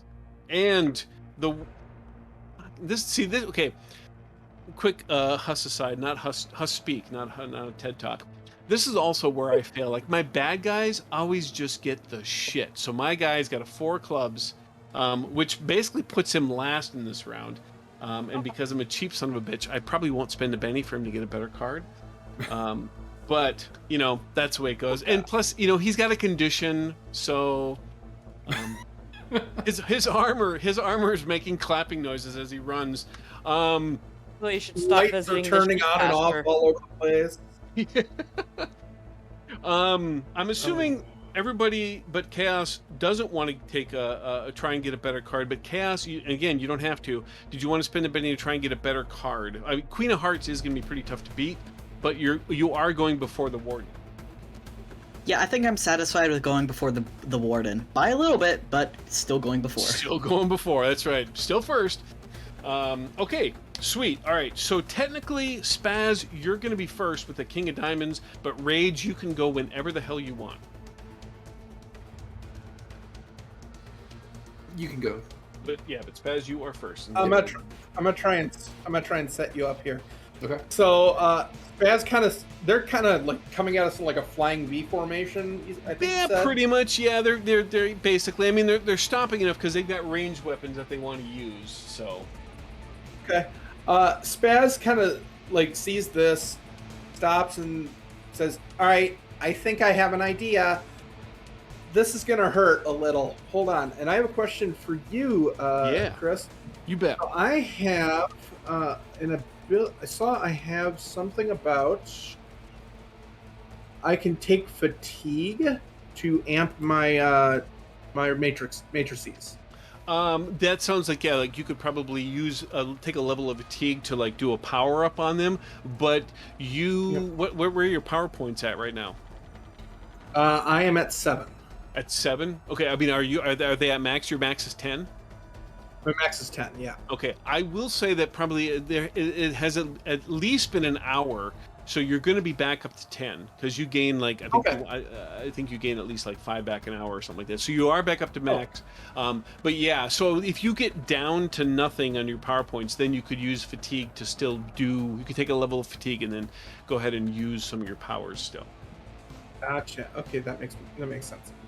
All right, I am going to do a blast again. I'm gonna try and basically get a strike. Okay. And hit the entire V, but I'm gonna infuse it with elemental ability, and that's gonna be Omega Weapon for knockback. Wow. Damn. Okay, I like that. All right. Just setting So up that's- the bad guys here. And Okay, I'm going let to me say know when with you're ready. your, they are spread out enough that you will be able to get just 2 of them out of the 5 total. But I'll let you choose. I mean, so you could get the Warden in a guard, or you can get just 2 of the guards. You know what? But I'll let you make that decision. I'll probably peel off the 2 guards on the side that Rawl isn't on. Okay. That She works needs for me. things to jump off to perk her off of. Absolutely. I said percor. I know. I was agreeing with you. Okay, there we go. All right, that's a 5 and a 10, so that 10 explodes. 17 for my matrix generation. That is going to be a success with the raise, so you're going to get an additional d6 of damage. So I'm assuming you didn't power up the damage on this one again, or did you? With 2 bennies, you said? No, you don't have to spend a penny. It would be 2 additional power points. Normally you have to say that beforehand, but again, this is only the second time you've used the power, so I'm not going to penalize you in that manner. So if you wanted to power it up, yeah, it would cost. Well, I did say I was going to use elemental power. I was going to use the Omega Weapon power. Oh, right. Okay, so that's to knock back, right? Yeah. Okay, all right. So that. So would it be 2 more on top of that? to power it Yeah, up? I think that sounds to me like that's an additional. That is an additional. That's a Battlelords addition, is what I'm trying to say. Again, words. Okay. So it's base 3 Sure. points, 2 points for the knockback, which brings you to 5 now. And if you did want to power it up to be a base 3d6 instead of a base 2d6, then that would be a 7 total points. Okay, so blast is 3 points base. Blast is 3 points base. Oh, okay. It's nowhere on my thingy, so I don't know. Yeah, What the that's- heck? You only live once. I'm gonna do it. Wow. Okay. So your damage is going to be 46, and then we'll worry about the knockback after you do this because they may not even survive the knockback. So. That's fine. All right. I did not roll nearly as well as I did last time. Let me do the math here. That's 4. That's 13. That is barely above average. I'm going to spend a Benny to reroll it. Okay. Cool. 13 was what it was. Okay. That is minorly better because I had one die exploding. So that would be 11, 13, 16, 19 total. 19 total. All right. These guys are definitely armored up a little bit more, so their toughness is actually a 9. So 19 total, 9, so 13, 17. That's 2 wounds, which their armor is going to absorb, which is okay, because that's what it's there for. But now the knockback, they're going to have to make some athletics tests, and they are probably going to get knocked back quite far. I would say because you got a raise, it's probably going to be at a -2, so they both failed. So roll 2d6 and add it together, and let's see how far back they get knocked. Okay. Does my 6 explode? In this case, it would not. 8. 8. All right. So you effectively are pushing them. You're taking them out for an additional round. It's going to take them. They're going to have to get back up and get back in. So tell me what this is really badass, Spaz. So what does this look like when you nail these people? So Spaz kind of pauses the group as these guys are advancing, and Spaz in his armor actually looks slightly menacing. And when he raises his hand this time, there isn't a light show coming from his eyes, but instead, like, there's this vibration that surrounds him. It's like around 20 hertz. People feel it at first as the air around him just starts to shake, and as he unleashes his energy, his matrix at them, you can see just this shimmer in the air. It looks like a heat shimmer that just wafts towards them, and you think it might be a thermal attack or something like that, and it just actually slams into them with kinetic force and sending them the two kind of ass over tea cuddle about 8 yards away. Yeah, something like that. It's roughly. Wait, it's the future, 8 meters away. Yeah. Nice. Yeah, and chips of their armor have coming off as it does that, as they just go getting blasted back. Nicely done. Baz kind of drops to one knee and is like panting a little bit. It's like, okay, I can't do that one again. You guys' turn. And it is it's actually the guards' turn. I mean, obviously those other guards, they're going to kind of get up and try and recover. Actually, I'm going to have them try and unshake because they are still shooketh. Where's their spirit? Shooketh. That is from the Book of the Huss, chapter 4, verse 4. Lo, the enemies were shooketh. Lo, they were shooketh. They dined on fruit bats and breakfast cereals. All right, the guards, they kind of like they do the whole like superhero skid into the dirt, not the landing because that's too cool for these guys. They just skid in the dirt on their backs, but they do get up and shake themselves off and start to move back. But you can see that you definitely have damaged them. The other two now, I'm going in a Queen of Hearts now. Rage, if you wanted to jump in here with your Joker, you absolutely could. Yeah, I think I am. And just a reminder, you can do multi-actions, which would be at a -2, which are +2 on your Joker with negate, so it'd just be a base roll. Right. How far away are they? They are within pace distance, so you can absolutely get there, and if you wanted to just, F them up with your plasma sword. Well, I was actually going to shoot the Warden with my Mentor pulse rifle. And you can do that as well. Okay. The Warden, by the way, just so you know, the Warden is armed. He has a pistol in one hand, but in two of his other little tentacles, he has got this ridiculously menacing-looking chainsaw, which is spinning, and there's smoke and sparks and shit coming in. He looks like he really wants to use this. So, Rage sees the warden and is like, you know what? Let's soften him up first, and just slings from his back this pulse rifle, takes aim, and just fires off one shot. Nice. And that is going to be one success. Okay. Remember. Wait. First of all, you're not multi-actioning, right? You're just going to do the single action. Oh no, I'm going to multi-action. I figured. So do I announce that now? No. I just need to know beforehand, just because Yeah. I'm okay. All right. So yeah. So you don't get the +2. But you got at least a 4. I got a 5. That is a hit.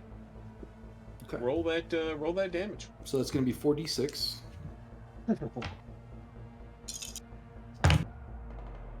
And that's one explosion. Ugh. Alright, so that's going to be 11, 12, 13, 14, 15. 15 damage. All right. So that let's see, with his toughness bonus, that puts that. Okay, so that is just one wound. So describe the pulse laser hit. So I sight down the rifle and I just squeeze off around, and you see just this burst of light just impact into his chest, because I'm just Nice. going center mass. And as it does so, yeah, chips of. Oh, did you add the +2 to damage on that, by the way? Oh no, so that would be, I said 15? I believe so. Yeah, so 17. 17. Okay, I just want to make sure that doesn't. Okay, nope, that still would be just the one wound. Yeah. Okay, so yeah, and you do see a plate of his armor just go spinning off, and now his infected and pussy nipples are there exposed, because it also burned away his shirt. But he quickly moves the chainsaw to kind of block it, because he's very shy about these kinds of things. As he revs the chainsaw and begins to step closer towards you, but nicely done. So for my second action, can I just step up to him, sling the rifle back, yank the sword, and just take a slice at him, like a backhanded slice? I don't see why not, because Cool. you can absolutely do that with your plasma Okay, sword. so I get a... So this would be at a -2. Well, it'd be even because of your Joker. Okay, and then I get the +2. So I should have announced this at the beginning, but I started with what? I get the +2 for the fighting roll for an attack. Oh, Because because of of my the light sword. light thing, sword right. expert, Yes, that still counts. Yes. Okay, cool. You just wouldn't be +4 because you multi-action penalty. Right. So that's gonna be 9, 10, 11 to hit. So that's 11 to hit. That will actually hit him with a raise. Nice. Yeah. Yep. That still hits with a raise. okay. So that's gonna be for the plasma sword. That's gonna be strength plus d6 plus 8. And then +2 for the Joker. Oh, that's not good. So it's... I'm gonna spend a penny to re-roll that. Okay. I want more than 3 points of damage. Oh, Alright, so it's gonna be 7, 15, 17 points of damage. 17 points of damage. All right. So that is boy, we're kind of in the same situation here. So it's 10, 14. So that's just one more wound. But your plasma sword is definitely starting to making short work of his armor. You obviously cut off a few more plates as it comes by, and he sort of he tries to dodge a little bit, but he can't fully avoid you as you cut more of his armor off. But he's just gearing up for his chainsaw strike. All right. And it's just after that last hit, I just kind of snarl at him like, "You should never have let me get my sword." I wanted to take it, but regulations wouldn't let me. But I guess this will be your last time using it. It'll be last time seeing it. You're a dummy. He tries to get a good quip in there, but it just doesn't land. The guards get to go. They have got their pistols out, and they are going to take a shot. Let's see here. Let me get their shooting here first, and then we'll worry about who they're going to hit first. Let me get a couple of dates here. We've only got 2 that can shoot, thanks to Spaz's excellent. Where did D8 go? Here we go. Spazzy zappy zappies.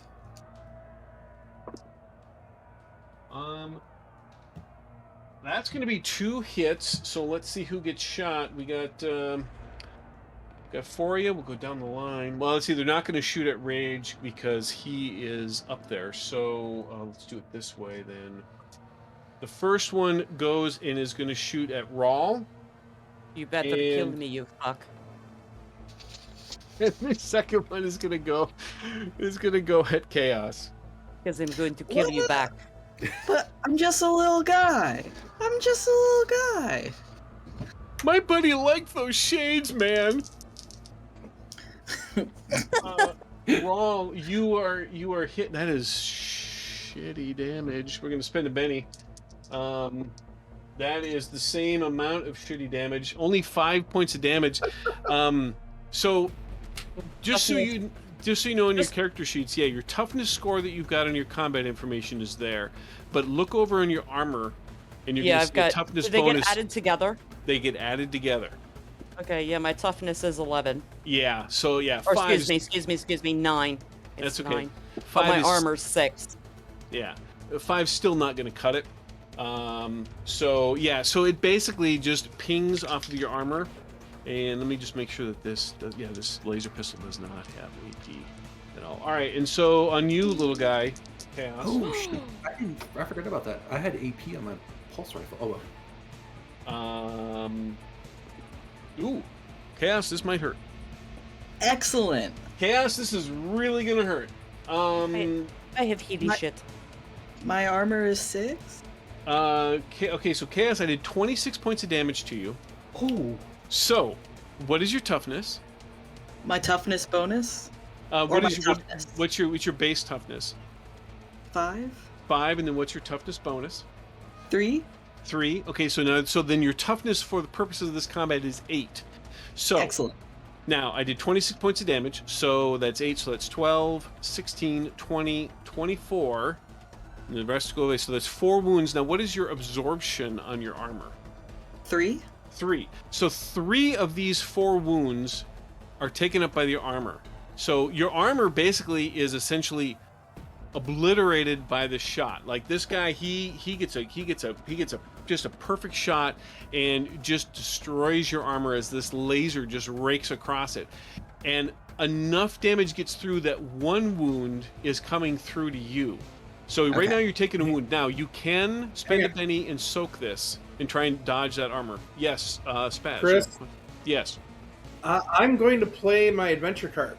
Ooh, okay. Because I'm going to rewind time slightly here, because all good baddies know, and all the PCs know, that you geek the mage first. Mm-hmm. So while that shot was originally coming at Chaos kind of ducked, and it hit Spaz. Ooh, okay. Oh. So Spaz, I'm assuming your armor absorption is also 3? Okay, so my absorption is 3, my toughness is a 7 total. 7 total. What's your toughness bonus then? Oh, 7 total with your armor bonus? 7 total. Yep. All right. Just for ease of math purposes and keeping the combat going, we'll just say that same 1 wound does get through to you. Okay. So you can take the wound if you want, or you can spend a Benny and try and soak or basically, get rid of that wound if you'd like. I spend the go ahead. Benny to try and soak it. Okay, so spend the Benny, make a vigor roll. You just need to get a 4. Vigor. I Chaos. have a vigor. Chaos looks back, looks back and goes, Abby. I got an 11 on the vigor roll. Okay, so the 3 damage still does obliterate your armor, but you do not take any damage yourself.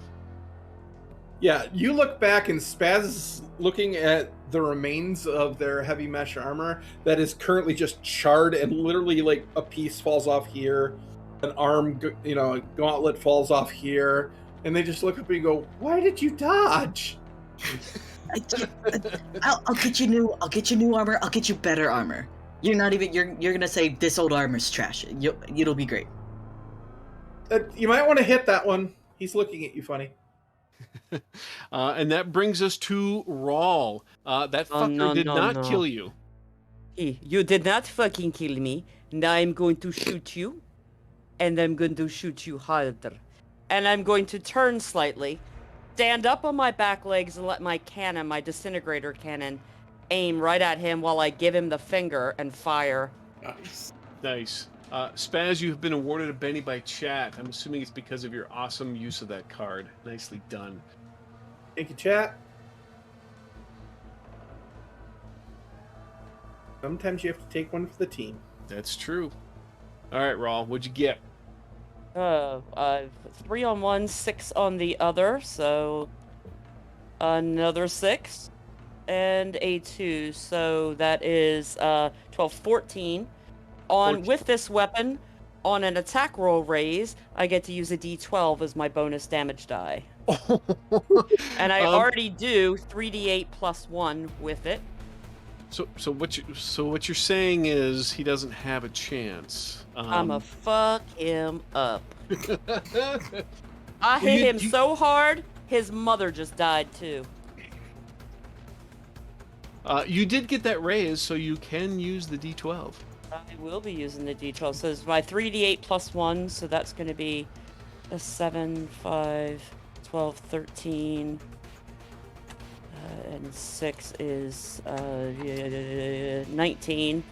Then the d12 is 12. So somebody help me with the math here. 19, 12. If you rolled a 12 on the D12, it does explode. Yeah. So you got 31. So 19 and 12 is okay, 31. and then 12 again. 43. And 7. So that's 50. You know what? I'm not even going to do math. What does it look like when this fucker dies? Because theoretically, She literally maybe he turns survived, to but the side. She turns to the side and goes, "You didn't kill me." Right straight down the pipe, hits him right in the chest, and pieces go flying everywhere. Just literally everywhere. His head hits the ground, rolls across it, and she just like a cat just kicks it like she's burying something in the litter tray. Nice. Does maybe does his guts like a ball of yarn almost? Does it work any chance it might distract you at all? Nope, because they just everywhere. And then I'm gonna turn and just blow over my shoulder and blow the smoke off the end of my cannon. Bastard. And since I'm kind of close to that, just see Rage just kind of like Body wipes some of the rage. gore out of his eyes. Like, nope, that was great. That was amazing. Wow. Okay, Chaos. It is your turn. Cool. So Chaos, right before Raw fires, Chaos goes, "Watch out for the." Never mind. And so there are 2 guards and the warden still standing, right? There are technically 3 guards in the warden. The 2 were pushed back pretty far. But yeah, so there's 1 that's close, and then warden with rage. Gotcha. So would I have a penalty if I tried to fire at the warden from range because they're currently in melee combat? No, unless you get a crit fail, then there's a chance you might hit rage. Okay, I'm gonna take out my laser rifle and I'm going to fire at the warden. I take it that he's within 750 feet, right? He is definitely within 750 feet. Alright, so this would be my shooting. Yes. Shooting ability, D8 and a D6.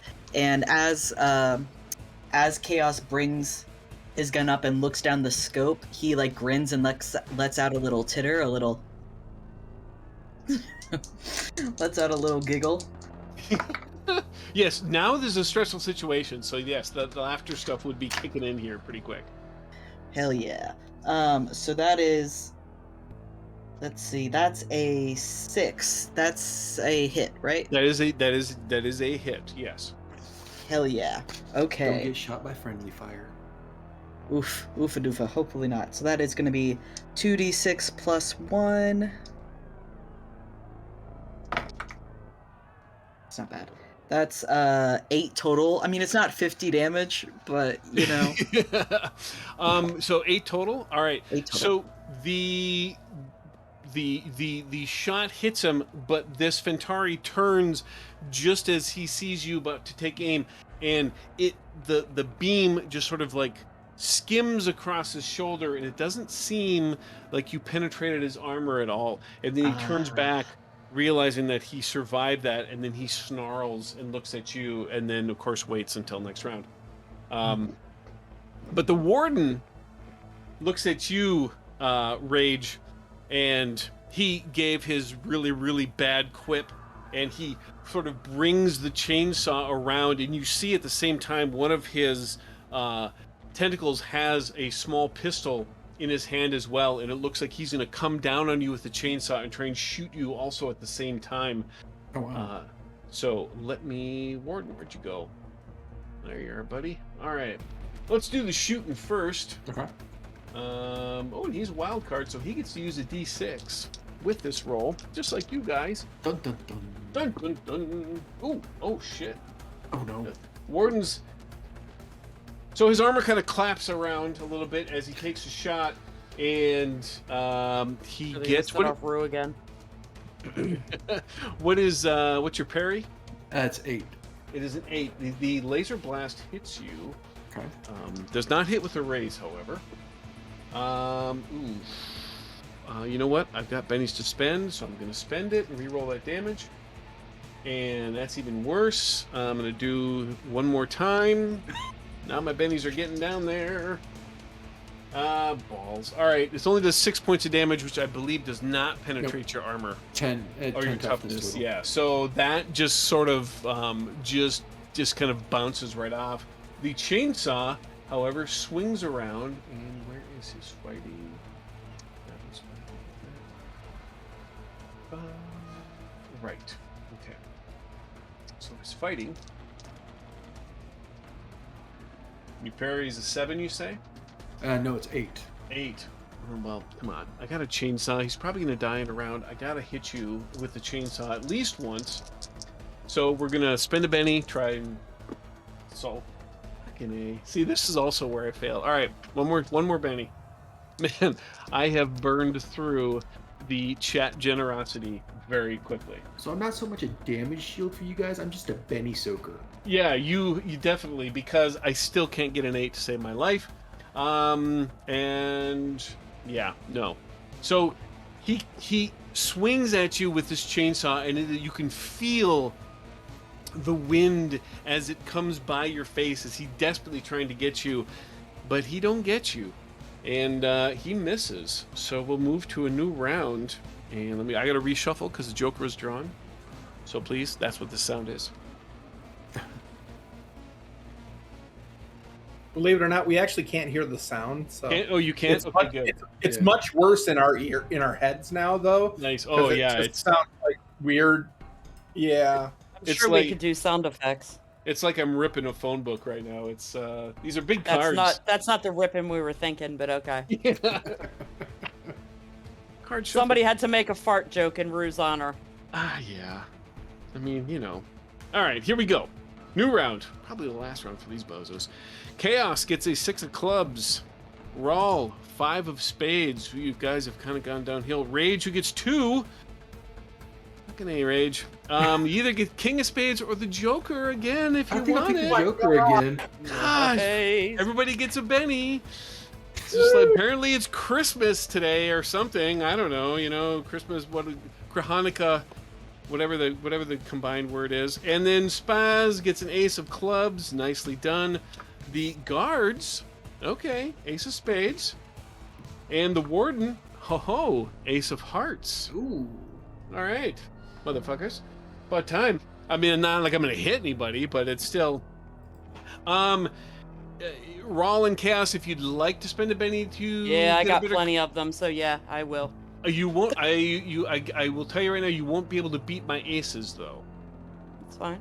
Okay. The faster I go, though, the better chance I have of hitting somebody before last. Right. So Rawl spending a card. Okay. Rawl, you're going to go up to a 7 of hearts. Thank you.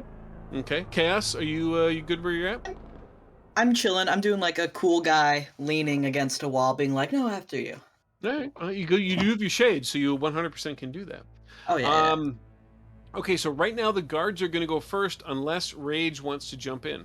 No, I think I'm gonna jump in. Okay. You I'm want to try gonna- and kill the warden before he goes? Yeah. Yeah.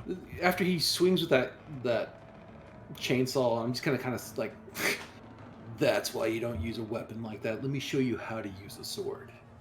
Then gonna take a swing. All right. Ooh, yeah, we're gonna spend a minute to re-roll that.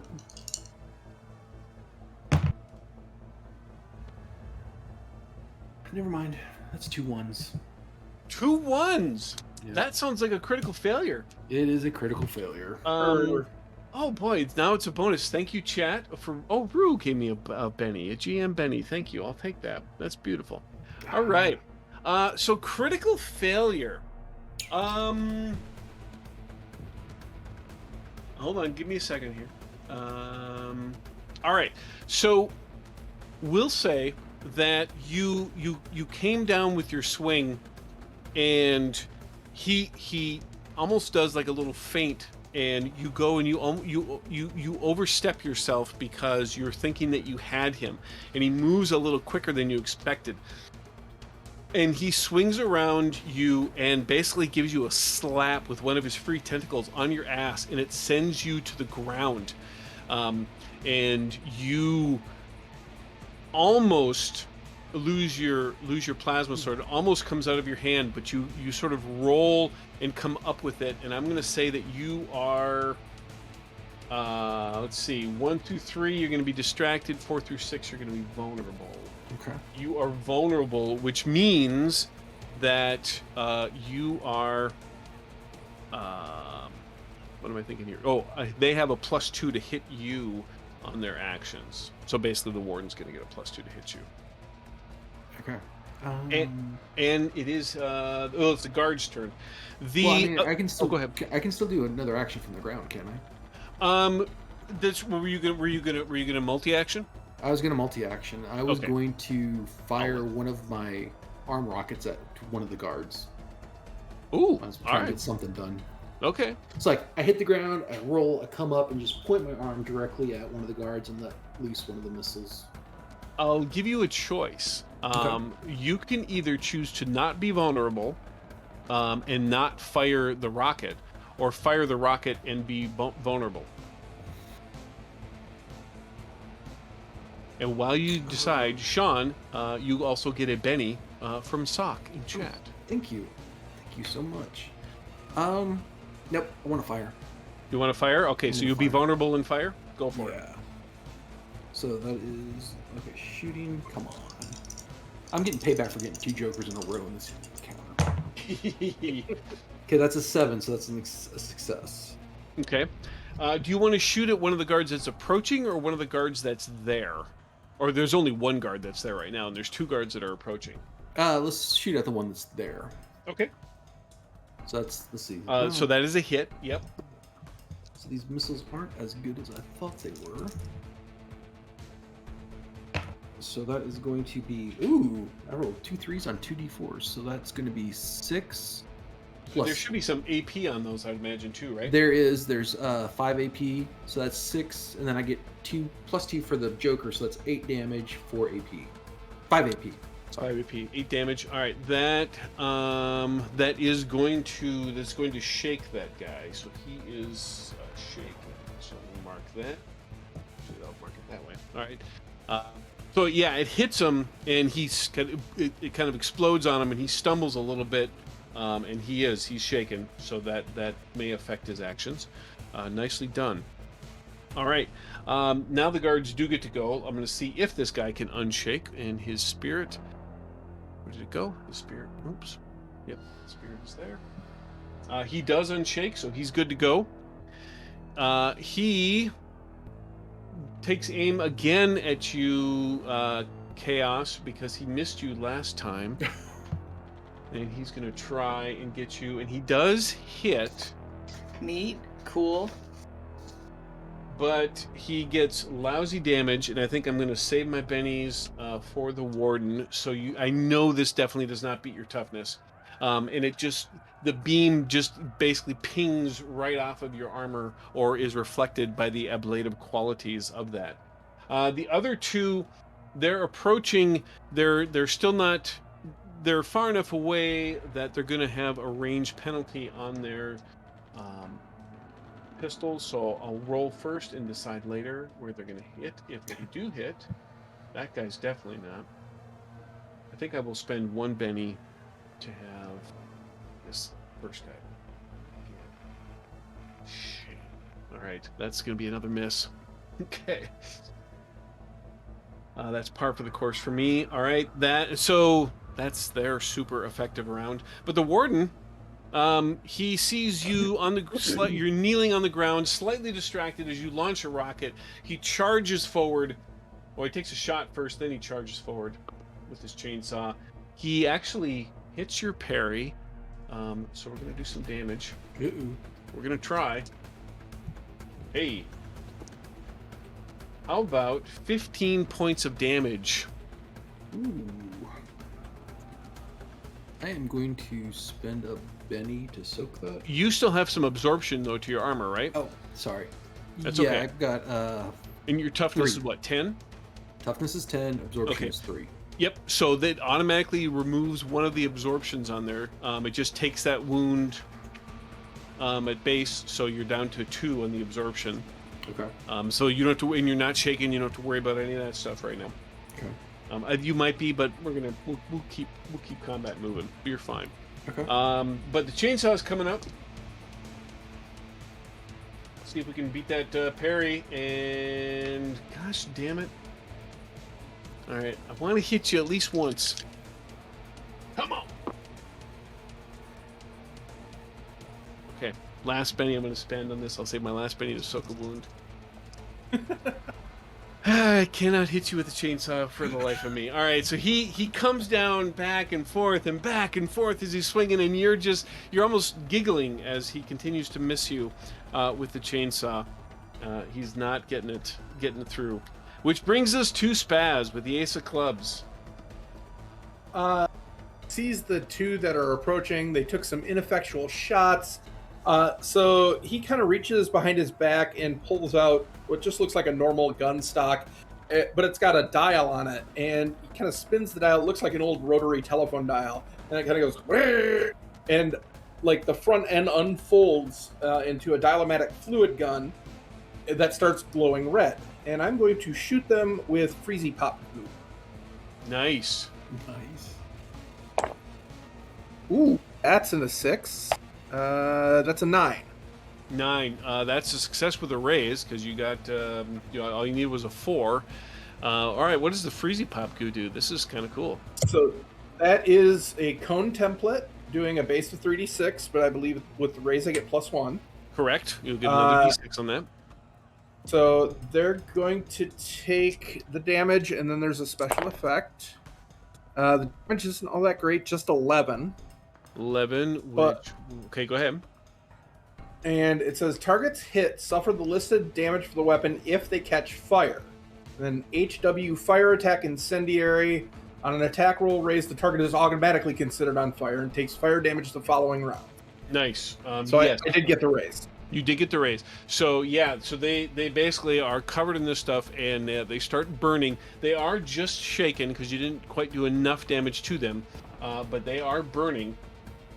And yeah, that was pretty well done there, Spaz. Nicely done. And just a reminder, Spaz, you can spend a Benny to get back 5 power points if you wanted. But you could do that at any time. I'm just reminding you. No Rawl. problem. I'm okay at the moment. Is the warden still on his feet? The warden is definitely still on his feet. And he's not paying a bit of attention to me at the moment. No, he is extremely frustrated with his really bad steel chainsaw. Or maybe it's one of those Ryobi, and the battery is just not really working really well. Do I need to spend a Benny to activate an edge? No. Okay, so I want to use my Caesarean Pounce, Okay. which is going to add a +4 to my damage instead of a +2. but I make a wild attack. I'm not seeing any of the things for that to tell me what I need to roll, but is that the...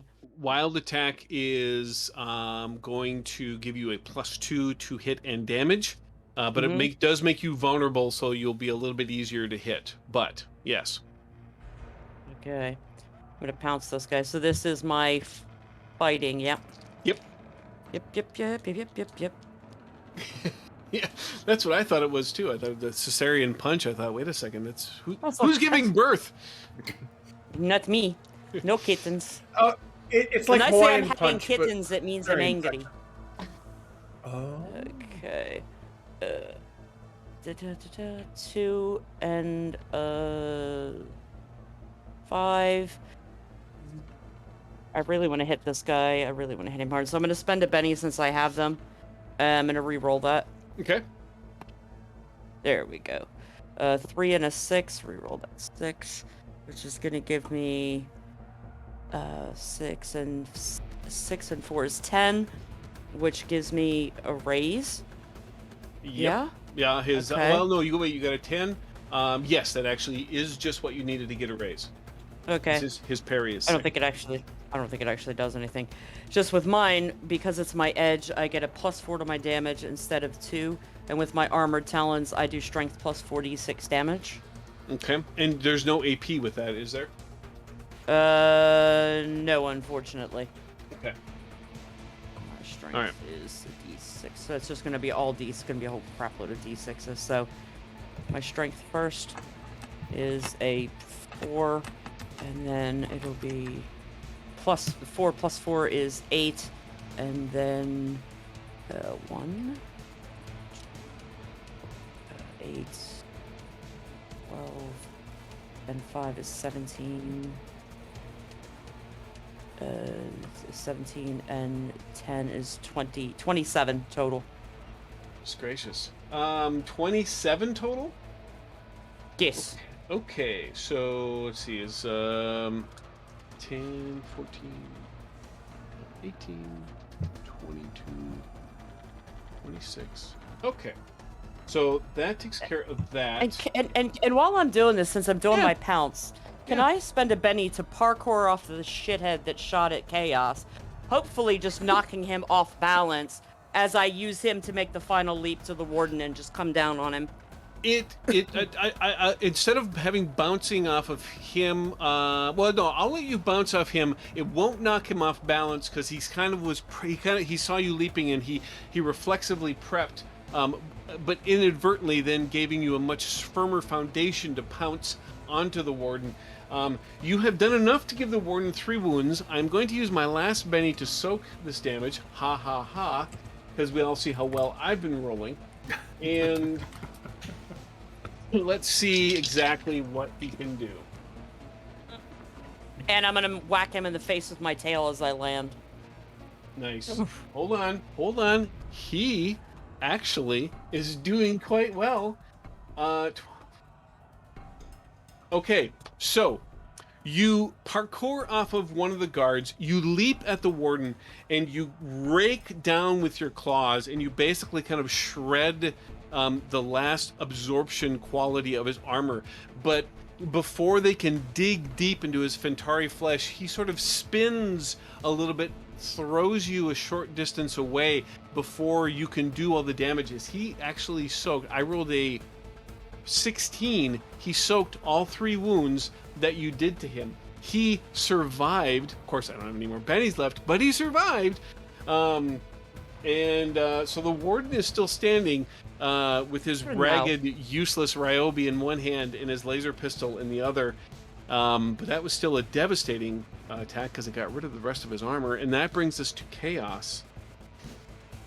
So, Chris, Yes. there are currently 2 guards that are on fire right now. There are 2 guards that are on fire, and there's one that is not. And there's a Warden who's not very happy. So, listen. How flammable is spray paint? It seems like it's pretty flammable, right? Very highly flammable. I would say it's flammable. Yeah, it's definitely, So what I'm saying is, Okay. and it's also bright orange, which I think helps. Sure. Um, Matches flames. Yes. so I put away my rifle. Flamethrower. My giggling increases exponentially, and I lean on perhaps my impulsive hindrance, and I pull out my spray paint, and I want to run towards the two guards that are on fire, get within like spraying range, Mm-hmm. spray them to both increase the fire on them, but then with like a trail of fire, turn it over to the other guard and set Wow. them on fire. I like that a And lot. just Okay. laughing. I love that. Let's. I'm gonna say it's probably gonna come down to kind of an athletics sort of thing. So because it's more about positioning yourself than it is about proper aiming to get the spray in there. So I think that this sounds like an athletics role. I love that idea. That is very disturbing. The chat is calling you Banksy in chat right now. You're making carnage art. Let's see, I'm going to spend a Benny to re-roll that just to see if I can get some cool stuff. Okay. Meanwhile, Raul starts humming "You Light Up My Life." So I got a 5. A 5 Which is is a success. Yep. So for sure you increased the problems that these two burning guys are having. No doubt about it. And I'll say that you you have a cool, slick looking trail of flame coming towards the other guard that probably is going to make him distracted. Actually, I'll give you the choice. Do you want to make him distracted or vulnerable on the next round as he tries to avoid this flame coming at him? What is the difference between distracted and vulnerable? The difference is distracted. He has a -2 penalty to do things to you, and vulnerable, you have a +2 to do things to him. Just me or everyone? Anybody. If he's vulnerable, then he's vulnerable to everybody. Oh, I want to make him vulnerable to everybody. All right, I can dig it. All right, Yes, suck. Yes. nice. Chaos. Yes. Okay, so at the end of the round, what was the name of the pilot again, Raul? We just call him Zoomy. Just Zoomy. Zoomy. I didn't write that down. Shame on me. I'm a bad GM. All right. So at the end of the round, Zoomy gets into the helicopter and he's like, "Hey, yeah!" And he like gives you the thumbs up with his ears and his little paws, and he starts to get the chopper going, and it begins to come up. It looks like he's not waiting for you. I'm just going to put that out there at the beginning of this round, so you have some choice. New round. I shuffled the cards since you couldn't hear me card fart while I was doing this. King of Diamonds for Chaos. Raul, King of Clubs. You guys are back to your winning card ways. Rage, who gets 2. Let's see if you get the Joker this round. You don't. Now is when Karma rears its ugly head. You get a 2 of Diamonds or a 3 of Hearts. Oh, So take the 3 of Hearts. Okay, Spaz gets a 5 of Clubs. The distracted, Whoa. or I'm sorry, the vulnerable guard gets an Ace of Diamonds, and then the Warden, oh jeez, gets a 3 of Clubs.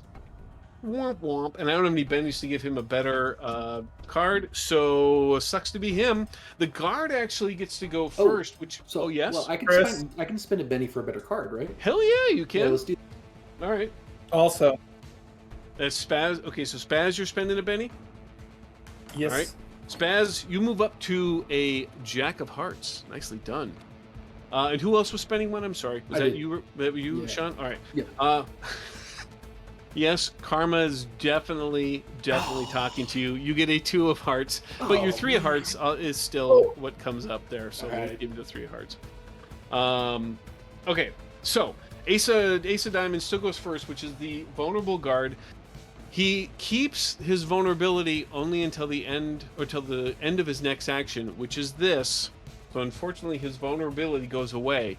But he does get away. I'm just gonna say the other 2 guards pretty much are gonna burn. Let's go on to Stewart's and burn something. So they're going down. They're done. Cool. Yeah.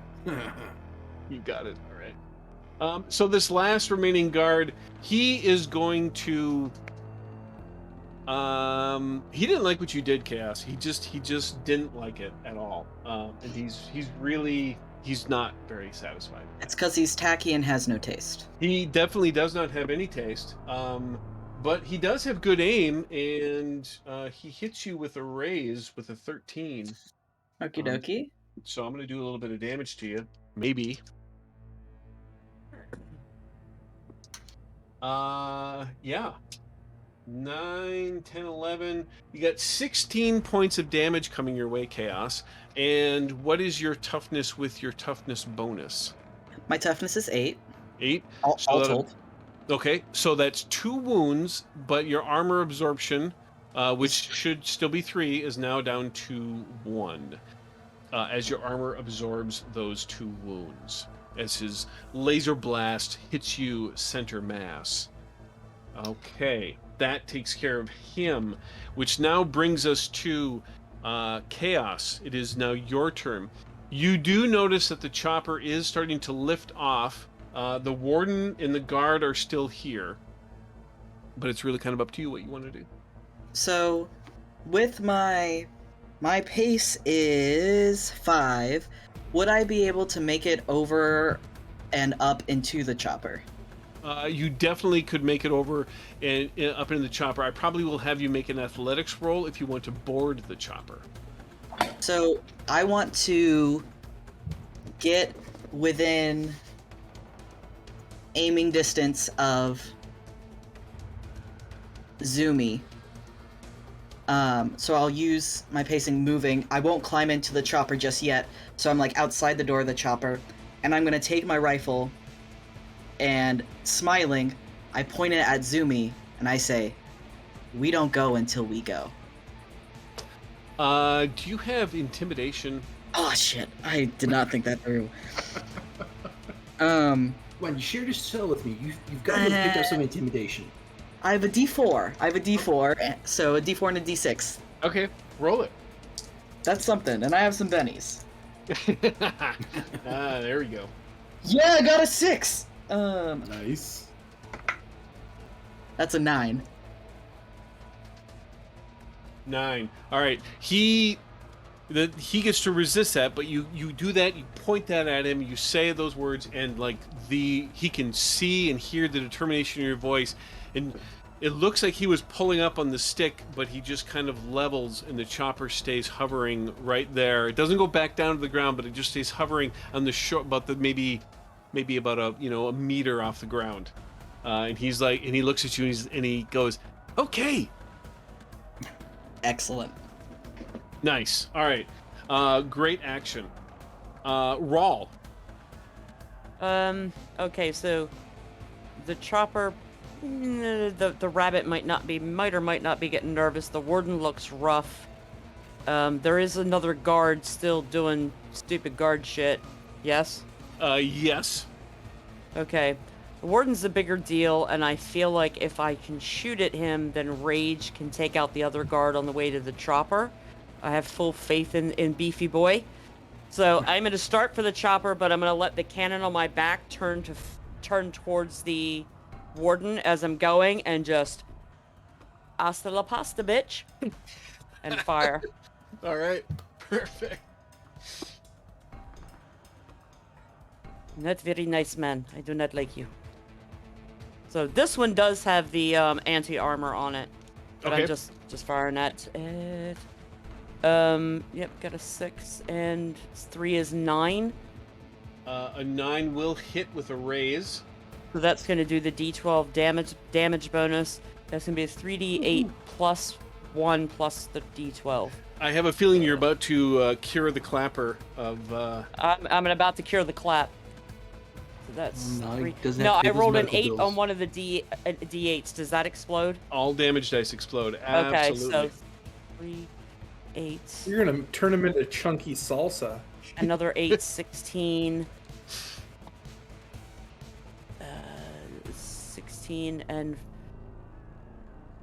16. Jeez, help me out here, Beck. 16 and 13. 29. 29. 30, and then the D12 is an 8. So 38. 38. There you go. 38 points of damage. Let me see. Let's see. He's out of armor absorption. So 38, just for funsies, 38 points of damage would be. Where's his? Hold on. 10, 14, 16, 18, 22, 26, 30, 34, 38. That's theoretically, that's about 9 wounds or 8 wounds coming at him.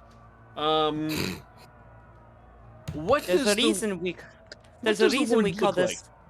It's the reason we call this the disintegrator. It hits him right about the spot where his stupid beak is, and blows him into bits. Tentacle lands on Rage, tentacle flapping off my back.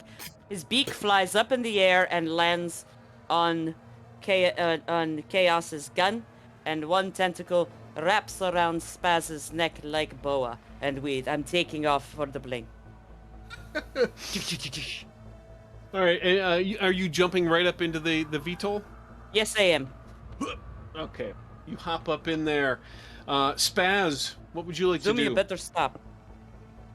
Baz starts freaking out as this tentacle lands on him, and is doing the flailing like freak out as he runs for the chopper and is going to just jump in. Okay. Yeah, that should be easy because he's not too far up yet. And then that brings us to Rage. Rage is gonna stand up. He's gonna take the tentacle off of the warden and just fling it at the other guard as he rushes at him to take a swipe with the plasma sword. Nice. Get rid of this last dude. Where'd it go? There it is. Alright, so this is going to be... Ooh, that's a 6. That blows up on the d6. So that's 11 on the attack. Okay. That is that's going to be hit with a raise. So you get Oh, an I'm going to additional... get +2 for the attack because of the sword master thing. Yep. So that's... Yeah, so you get that additional d6. Yeah. Okay. And now I'm going to... d6, 2d6 plus strength, which is a... What's my strength again? d6. So it's going to be 5, 6, 7, 8, 9, 10, 11, 12, 13, 14, 15, 16, 17 points of damage. 17 points of damage. And let's see, boom, 9. Okay, it basically wipes out the absorption on his armor. Do you want to keep fighting, or do you want to get into the chopper? So basically, the way I'm envisioning this is, flung the tentacle at him, and I'm running. I just take a swipe as I keep running towards the chopper. I'm hoping next round sweet. someone will take a shot at him or something. It's like a drive-by swiping, then, basically. Yeah, exactly. Nice. Okay, beautiful. Yeah, so you just go by and you just essentially almost like, rip off his armor as you go in. You hop in the VTOL. Zumi pulls up on the stick and he's like, let's go. And he pulls back, and then the VTOL just goes straight up in the air, slightly at an arc, and he's kind of, swerving back and forth, and you all have to kind of grab various handholds as he's going. He says, hang on, we just got to get up over this. And he comes up over an arc, and there's, of course, a couple of towers and stuff, and you see before you see some, there's like large forests, and you can see some access roads coming up to the facility. Up in the distance, you see some mountains and maybe some clear spaces. This is your first time actually seeing the exterior outside of the prison, and so you're just kind of soaking this up, and you find yourself slightly distracted by this, and all of a sudden you hear Zumi go, "Oh no!" And he goes, "Grab something!" And several missiles impact into the side of the chopper and kind of explode right around Zumi, and he screams, and the chopper starts to move and spin. You have cleared the wall of the prison, but it's angling and back and forth and spinning, and the chopper is going down and down and maybe then up slightly to miss some trees, and you're approaching the forest as Zumi is trying to, and you can keep it on the road, and you can see his little rabbit face is just scarred and burned, and there's blood and bone. He almost looks like the bad guy from the 4th season of Breaking Bad when he came out the door, as he's desperately trying to keep this thing above ground, and there's smoke and there's flames, but you're going down and down, and that's where we're gonna leave off for this episode. of Battlelords of the 23rd Century, The Escape. But that's where we're going to end it for this evening. Dun, dun, dun, Dun, dun, dun. indeed. Yes, cliffhanger. Thank you. Cliffhanger. Thank you very much for everybody coming here and hanging out and watching and the raid. That was wonderful. All of you, really appreciate you showing up. Let's before we say goodbye and plug a couple of things for upcoming shows, let's go around the table and once again tell everybody who you are, and if you've got any projects going on, by all means, please let everybody know about them. Let's go ahead and start with Sean. Hi, Sean. Right now, not a lot of projects because most of the shows that I'm a regular on for Rook and Rasp are in hiatus right now. But if you want to, you can go to my Twitter and see the minis that I paint.